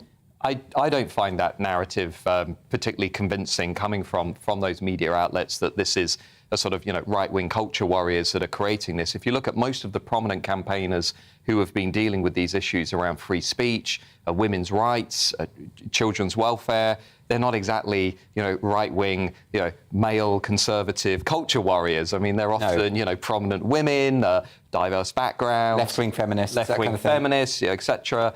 And the debate, in many respects, over the last 2 weeks within the Conservative Party, if you look at what Kemi Badenoch wrote only yesterday in the newspapers about, pulling back the curtain to reveal her experiences of the civil service. The point she makes is, were it not for many left-wing, gender-critical feminists and scholars, then she wouldn't have felt that she could have done that. She felt she wouldn't have had the strength to do that. So the debate is very much coming from a different place than perhaps some of those newspapers and media outlets would have us believe. But do you think their power is lessening at this point? Because, I mean, you've described all these various people who are very prominent, who are certainly not from the right, but there has been a habit amongst culture warrior activist journalists to say that these people are, in fact, right-wing, and to even though they're not. Is that working anymore? Do they have any authority? Well, I think you could see that playing itself out with the Conservative leadership debate, where people pointed at, Rishi Sunak, Suella Braverman, Kemi Badenoch, and said, well, they're not real members of minority groups. They're not the ones that really count. They're the sort of, the fake ones, the pretend ones. So I think the narrative and the belief system that comes with social justice has actually been weakened in quite a serious way. Now, if you're an optimist and you think this place we're in is a very divisive place and politics is becoming polarised, you'd look at the events of the last couple of weeks, the things that you've talked about on your show, and you'd say, well, maybe actually the dam is beginning to break. Maybe actually we're going in a better place where we can talk about freedom and free speech and these things in a more mature way. Of course, the counterweight to that, which is why I'm still a pessimist, actually, in this debate, is the generational divides that we see on these issues. So if you look at the extent to which young Zoomers, my students who are born in 2003 from Generation Z, how they see the world relative to the older baby boomers who are now, entering or in retirement. I mean, it's a fundamentally different outlook, right? They're much more likely to prioritise many of these sort of social justice ways of seeing the world. So I think the debate that we're having is really just beginning, actually, and I think it will accelerate. To what extent do you think a lot of this is the fault of the universities, insofar as you say that people come out of universities as activists? They probably weren't when they went in. So is there something to be said for that? Yeah, I mean, we've also looked at the university issue in a previous report, and I was also advising the government on the need to shake up universities because I think they have become much too invested in a particular ideological worldview. So we've got about 80% of academics in the UK lean to the left politically, and we know that those who lean to the right or hold gender-critical views or maybe a different view of British history, we know they're much more likely to experience political discrimination on campus, and they're much more likely to self-censor, to hide their views on campus. So we do have a problem with the universities, both in the UK and across Western democracies. And that's why actually I'm quite thankful that the Conservative government, and I'm not here to make a political point, but the Conservative government in the UK was the first government to take academic freedom seriously and to put it onto the agenda by bringing forward a bill that would try to promote and preserve the viewpoint diversity that we need on campus. I don't want my students only having one particular ideological worldview on campus. I don't think that's very healthy. But given that, as you found in your reports, the higher education is so ideologically captured, and as is the media, and we're experiencing perhaps what we might call a legitimation crisis. We no longer trust figures of authority because we know they have an activist agenda. And one of the aspects of this particular woke movement and the people who subscribe to it is their tendency to disregard the truth in favour of what they would like to be true. Now, if the people in authority are willing to, well, let's say it, lie, to misrepresent the worldview in order to proselytise, can we ever claw that back to a condition where, university is about the production of knowledge and truth, and the media is about telling us what's going on, not telling us what to think about what's going on? I think we have a fundamental problem with many of our institutions, and I think the primary goal has to be to try and get a much wider range of voices and views into those institutions. And there's lots of ways you can do that, but the primary objective, I think, now is to look at the media, look at universities, look at political parties, look at the civil service, and actually now start to ensure that they don't just represent what is probably a view held by 15% of the country, but they're actually now representing a much larger slice of the country. And I think there are lots of ways you can do that, but that to me is a priority. Well, very interesting stuff. Matt Goodwin, thank you very much for joining me. Thanks for your time. Appreciate it. After the break, we'll look back on the brilliant career of the late Bernard Cribbins, who died this week at the age of 93. See you shortly.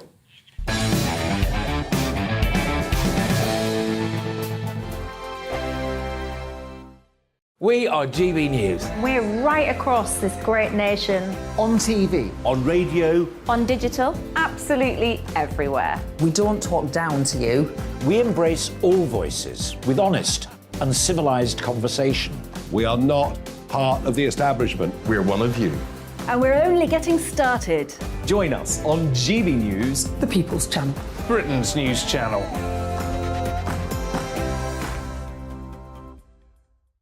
Hi there, it's Stephen and Anne.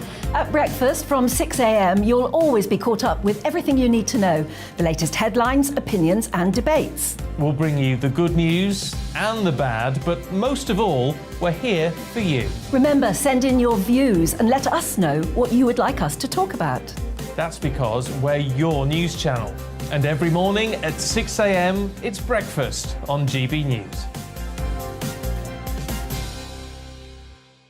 My name's Tom Harwood and join me 9:30 a.m. every weekday for The Briefing, your one-stop shop for everything you need to know about what's going on in politics today. I wonder if this is a deal that might need to be like the biscuits in this factory, twice baked. Is there not an opportunity here to win out against the extremes? Tom Harwood, GB News. What are you going to do about it?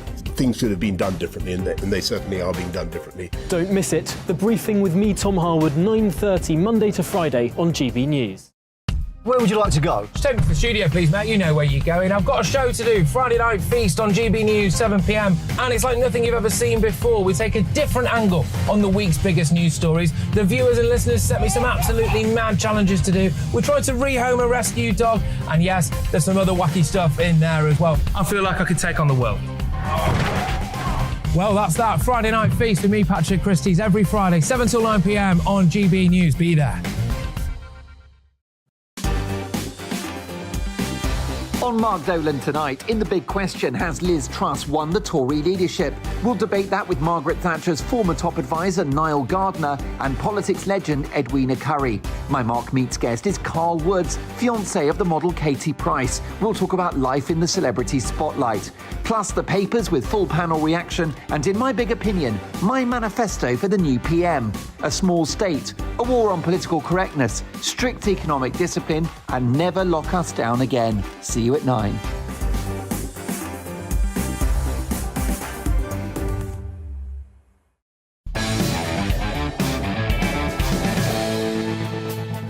Welcome back to Free Speech Nation with me, Andrew Doyle. Earlier this week, we lost Bernard Cribbins, who died at the age of 93. Cribbins' career spanned 7 decades. He appeared in a number of Carry On movies, was in The Railway Children, and narrated The Wombles. More recently, he starred in Doctor Who, and he was awarded the OBE for services to drama in 2011. One of Cribbins' most memorable roles was as Mr. Hutchinson, the fussy spoon salesman who annoyed Basil in Fawlty Towers. Here's a reminder of Cribbins in action with John Cleese. Now, I have a rendezvous at 5 o'clock at this address, which I must read from the post office in Queen's Square. Now, as the map is sadly inadequate, I would be very grateful if you could draw me a diagram of the optimum route. Well, I mean, may I ask what's wrong with the map? Well, it's got curry on it. Well, look, it's perfectly simple. You go to the end of Queen's Parade and... No, just listen. No, I just want a diagram, No, it's please. really very simple. Well, I'd rather have a diagram if it won't put you out. Well, it does put me out. Well, I'd like it all the same. Basil! Right. Yeah, then. We do have pens. Oh, yeah? We have actually got pens in the hotel, thank you so much. So to discuss Bernard Cribbins' life, I'm joined now by James Hogg, who helped Bernard write his autobiography, which was called Bernard Who, 75 Years of Doing Just About Everything. James, thanks so much for joining me today. It's my pleasure. Hello. Hello. And, of course, you knew Bernard Cribbins personally. What was he like? He was as hard as nails. He was a paratrooper.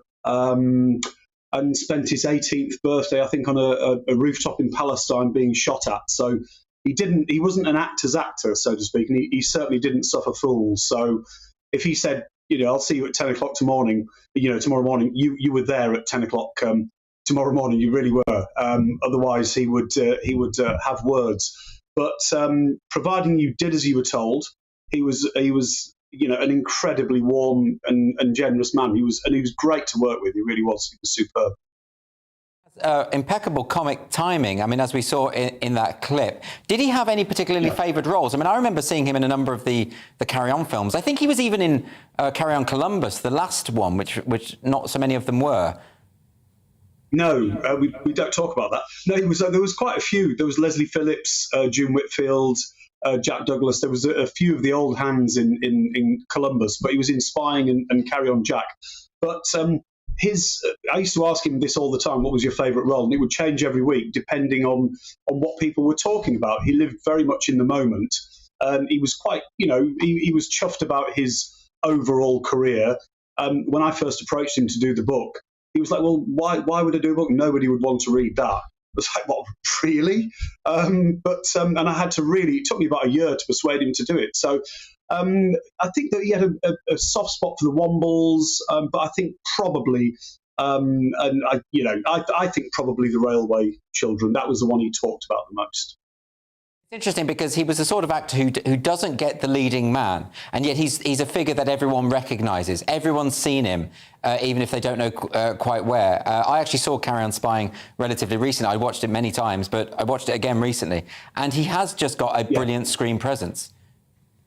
He has, and he transcended genres in the sense that, he could do anything, and he really could do anything. He did Shakespeare, obviously farce, he did musicals. He was in a great production of Anything Goes with Elaine Page, Guys and Dolls at the National, but he also transcended generations. When I first met him, he was signing a pile of 400 photographs for Old Jack's Boat that he did for Children's BBC or CBeebies a few years ago.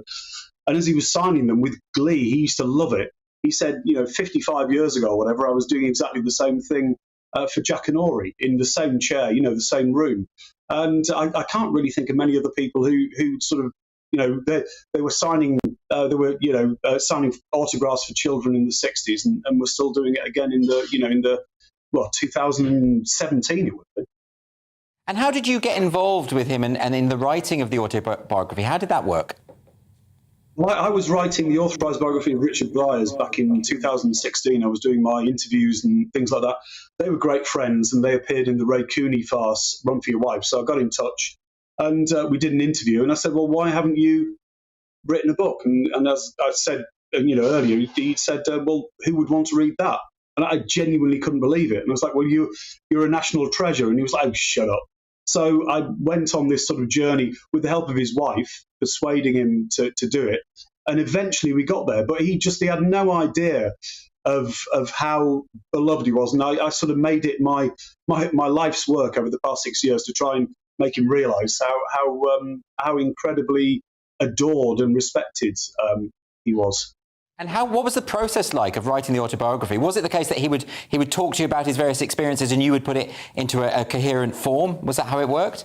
Well, this is my favourite story. When he passed away, everybody says, what's your favourite story? And when we sat down to start the interviews, for us putting together his autobiography, I went into his living room and he had a huge Jackanory chair, believe it or not, where he sat and watched television. And he sat down, sat back, and nodded at me to turn my dictaphone on and said, my name's Bernard Cribbins and I'd like to tell you a story. And then he proceeded to tell me his life story. And, I haven't got any hair, I haven't got much hair, but the hairs I had on my arms, etc., stood on end. And I just sort of grinned and almost welled up. It was incredible. And I think it took a week, 2 weeks or something like that. And, went back for a few hours every day and it was incredible. But as I said, very professional. Went through it. God, if he didn't like something, he would let you know, and then we would discuss it, and then we would just decide that he was right. It was that sort of Brian Clough thing, but it was great. And when we finished it and he was happy with it, it was amazing because to get something down on paper, such an incredible career and life, and he was happy with it. It was a nice moment. James Hogg, thanks so much for joining us today and sharing your memories. Absolute pleasure. Thank you very much. So every week we dedicate this part of the show to the world of social media and what's been going viral this week. Now we're going to start with this tweet. It was only posted today, but it's been liked more than 110,000 times, aimed at the author J.K. Rowling, who, of course, is celebrating her birthday today. Would you expect birthday wishes? Happy birthday, J.K., that kind of thing? Well, not quite. This was posted by the writer Andy Zeisler, and it says, J.K. Rowling really could have just remained a wealthy, beloved author for the rest of her life, and she chose Twitter instead. Incredible. There is something about Twitter that makes people quite mean, isn't it? They just choose, it's her birthday, so let's just say something really horrible about this woman. What's that all about? I think it's the sort of road rage of because when people get road rage, they feel because they're sort of separated from the other person, they're hermetically sealed in this safe cabinet. They can scream and shout whatever they want, which they wouldn't do if they were just walking down the pavement. Right. So it's the same kind of thing. People feel removed from it, so they can say things that they wouldn't say to somebody's face. I mean, there's no way she'd have said that to her face. It's just ridiculous. But also, I mean, there's this weird thing about that tweet, you know, saying, oh, she could have remained a wealthy, beloved author for the rest of her life. She is a wealthy, beloved author and will remain so for the rest of her life. So what's this thing about these activists who they just imagine what the world as they'd like it to be and then assert that it is the case? I mean, no one's going to fall for that. That's what activists do, is you imagine or you want to make the world you want it to be. But yes, the difference is here is that then they go, this is the world now, as opposed to let us create this world through debate and reason or whatever. It's funny what you just said, but someone put out a very similar tweet to exactly that, say she could have remained that, and that's exactly what she's done. Right. You know, by speaking up. But, you know, to many, many people, she's a hero. She put her head above the parapet and received an immense amount of death threats, rape threats for speaking truth, for not abusing trans people or anything. I'm just saying, let's have a conversation. But don't these activists get that they're in the minority here? Most people don't think that J.K. Rowling is transphobic or hateful or anything of the kind. This is a woman who's given so much of her money away to charity. You know, this is obviously not a hateful woman. And she's never said anything transphobic, by the way. And that should be a key thing, right? Yeah, but unfortunately, these people don't like to actually read the stuff. No. So they just like to take hearsay and then run with it. Well, you say, Leo, it's like a kind of road rage situation. But that, I think, is also a really key point. They never... Like, I've had arguments with people online about J.K. Rowling who say she's a transphobe, and I say, quote the transphobic thing she said, and they never, ever can. Yeah. Why don't they then say to themselves, oh, well, because I can't quote it, it maybe doesn't exist and maybe I should change my mind? Why can't they do that? I think people get an idea that something is the case, and we've seen this, well, seen it with me when Victoria Coren Mitchell called me racist, and then she tried to justify calling me racist without actually being able to say anything I'd said that was racist. Right. Which was weird because I've said loads of racist stuff. But, but yeah, I think if you're driven by an ideology, you're not beholden to fact. And you know, somebody can appear transphobic. Basically, unless you're committed to transitioning everybody at the age of 5 years old, then you're a transphobe at the moment. Right. If you know, in the eyes of the Guardian. Clearly, I just kind of also think, like, just leave someone alone on their birthday, right? Yeah, just give it a day off. Come on. These people are insane. Anyway, we're going to move on now. This is a video of the US Vice President Kamala Harris, who's been mocked on social media after she started a meeting in Washington, D.C. like this. Good afternoon. I want to welcome these leaders for coming in to have this very important discussion about some of the most pressing issues of our time. I am Kamala Harris. My pronouns are she and her. I am a woman sitting at the table wearing a blue suit. And I don't think anyone was confused about Kamala Harris's pronouns, but it's gone from pronoun declaration to now the declaration of being a woman sitting down wearing blue. Why? I mean, is it to do with that partially sighted? What's that all about? I guess so. I mean, look, I don't really want to say anything about this because it's actually her birthday. Fair enough. But no, it's ridiculous. I think that seems to be how a lot of videos in America are starting now. You have to sort of state the obvious. Well, should we be doing that here? Well, Shall I start doing that? I'm a little bit offended you haven't. Yeah, OK, I'll do that next time. OK. I'll say I'm a devilishly handsome man sitting on a chair. That sort of only thing. works if you have the mask on, though. Oh, really? Because then they can't actually check. Yeah, exactly. That would work better. Is she just a parody now at this point, Kamala Harris? Because she seems to be. Well, this is a fashion. This is a trend that's you know, these things catch on, and it's just becoming a marker, an identifier for the fact that I'm on the left. I'm Yeah, on the that's left, what it and means, I'm in this group. You know, nobody needs to know that she's wearing a blue jacket. If you're blind and you can't see her jacket, what's the point in knowing that it's blue? You've got no concept of what blue is because you're blind. It's an absolute nonsense. Yeah, you've She never just seen needs- blue, right? Yeah, whether she's whatever her pronouns are, it doesn't matter. We don't need to know what her pronouns are. Just tell her. She says it's an important meeting, so have the meeting. Instead of, I feel like this stuff is just filling up all available spare bandwidth. It's just expanding like insulating foam in a cavity wall to just, fill up our lives. We hire more people into equality, diversity and inclusion departments to create more bureaucracy for us so we can say more things before a meeting that, use up time that could be used getting something done. But does it translate into electoral success? I mean, Jeremy Corbyn announced his pronouns at a number of events. Anti-Semite. He ain't going to sue. He ain't going to sue. He won't sue. He's never sued anybody where he's called him an anti-Semite. Please sue me. Please, I beg Jeremy, you. Please sue Josh. I beg you. Listen, Josh will fold like a cheap dick. Mate, I'd love this fight. I would absolutely. First of all, I got nothing to take anyway. I'm poor. Secondly, bring it on, man. Bring it on. But let's move it back to the pronoun issue. Let's go back on this. Because I know people think it's not a big deal, but I think it did alienate a lot of people when he starts announcing his pronouns, when he charged white people more money to see him speak in Loughborough. I think that cumulatively makes people mistrust him more and more, because then he is a culture warrior at that point. Yeah, I mean, look, mate, anybody who would pay any money to see him, then they're an idiot, as far as I'm concerned. So I really don't care how much he charges. Josh being very ambiguous about his views of Jeremy Corbyn there. I mean, would you have paid to see Jeremy Corbyn speak? No, I'd pay to see him fight Josh. That would be interesting. Okay, so we're going to pay off my legal debts. Moving on now to a video of a woman, or is it a woman, who she seems to think she's an animal. So, for the frog self pronouns, you would say something like, Frog went to the store and Frog got a new skirt for Frog self. Isn't it so cute? And then for my bug pronouns, you would say something like, Bug's special interest is Monster High. Bug loves talking about it and it always makes Bug really happy. So often with these videos, I often think, is it someone who's taking the mick? But that's not, I don't think. No. Bug and Bug self. Yeah, and I looked at her TikTok account, and she's not making fun of it. She's got loads of videos about this kind of thing. But it's not going to catch on, is it? No, it is catching on. I mean, she's doing it. Loads of people. Everybody's got these weird. There's bun pronouns, cake pronouns, all kinds of esoteric pronouns, and it's. It's where self-indulgence meets mental illness meets not being bullied enough in school. This is the unintended consequence of people not being bullied in school. If she was, mocked for this. People need to be mocked. We've got a Pride Month. We need a shame month as well. Josh, do you think you would ever look if someone transitions and they were he and they want to be called a she? A lot of people are fine with that. They're like,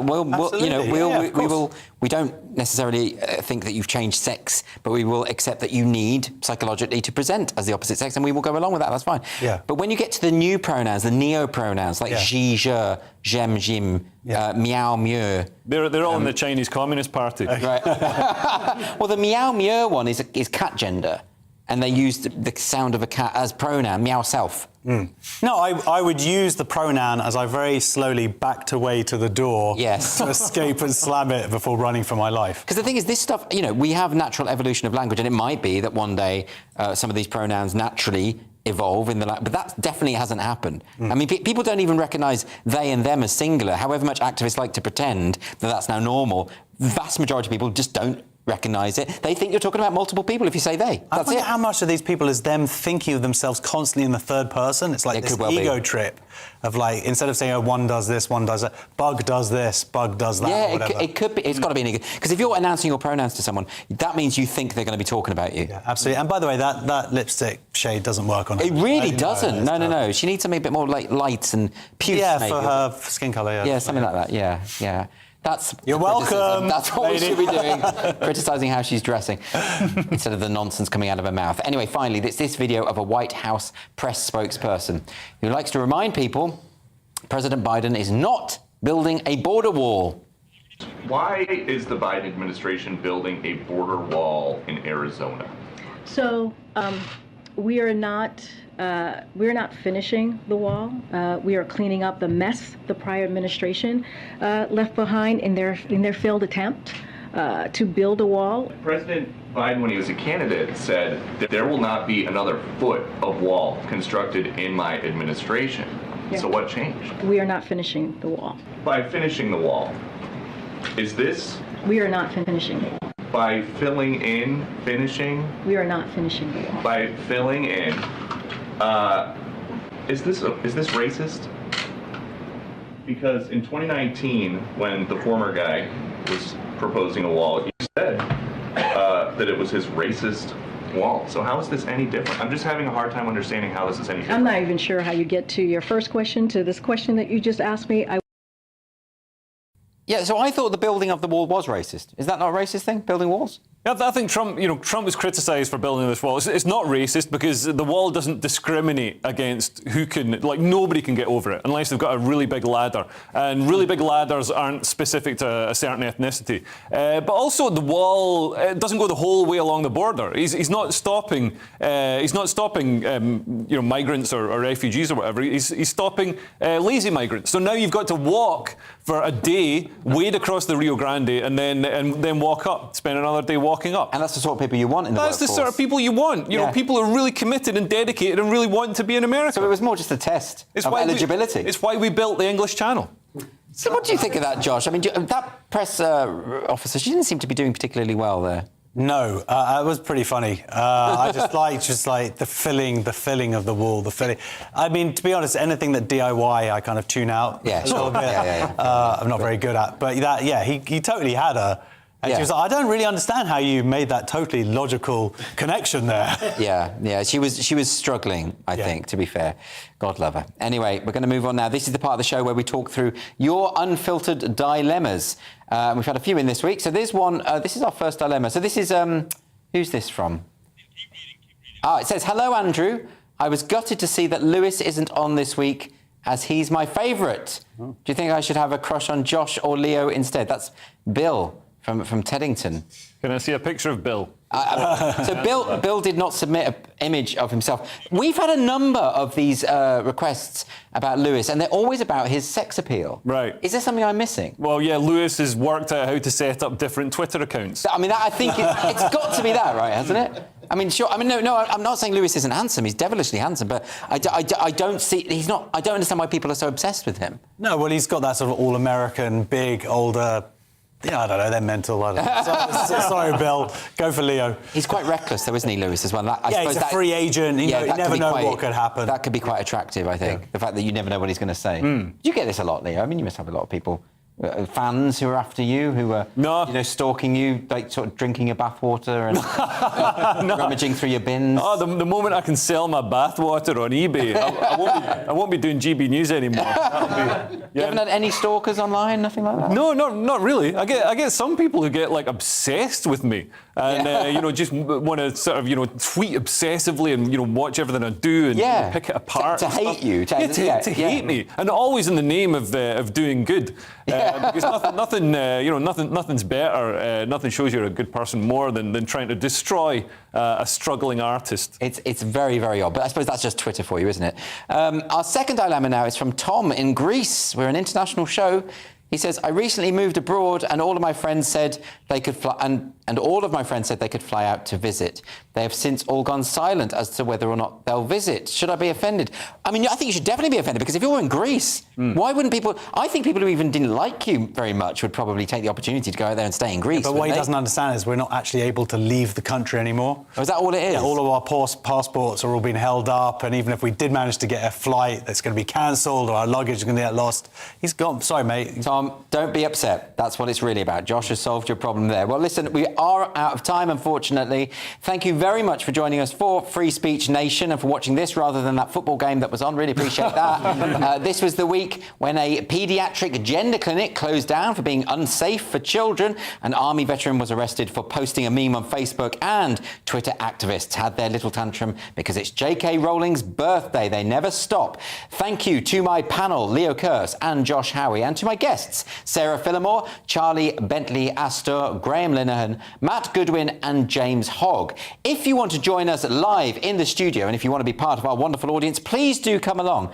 Please go to www.sroaudiences.com. That's right there on the bottom of the screen. Stay tuned for Mark Dolan tonight and come back at 11 o'clock for Headliners, which is the paper preview show with comedians. See you next week. Looking ahead to tomorrow's weather, and the UK is looking mostly dry but with some showers in the east, clear spells in the west. Let's take a look at the details. Across Scotland, it'll be mostly dry, though there will be some isolated showers in the east. The best of any sunshine will be across the western half of the country. After a cooler night, it will be a dry start to the week across Northern Ireland, with clear spells around, especially in the east. It will be dry across much of northern England tomorrow morning, though a cloudier start with some isolated and light showers for some eastern parts. After a cooler night across North Wales, it's going to be a dry start for the first day of August, with some clear spells around, allowing for some early morning sunshine. A warm and mainly dry start across the Midlands, but there may be the odd light shower at times, especially closer to the coast. Best chance of morning sunny spells further west. After a warm and humid night, it'll be rather cloudy for East Anglia on Monday morning, though mainly dry. However, there may be the odd light shower at times. Tomorrow morning will be dry for many in southern England, though the odd shower in the east, where it'll also be rather cloudy, a brighter start in the west. Staying generally dry tomorrow morning across the UK, with some showers in the east, best of any sunny spells in the west. And that's how the weather's shaping up during tomorrow morning. Every morning from 6 o'clock, we'll wake you up with GB News Breakfast with all the stories you didn't know from the night before. So whether it's serious news, entertainment, or your own views from all over our great nation, we're here to kick off your day with a smile. And the national media should be reflecting and reporting what's happening here. You will notice the northwestern accents.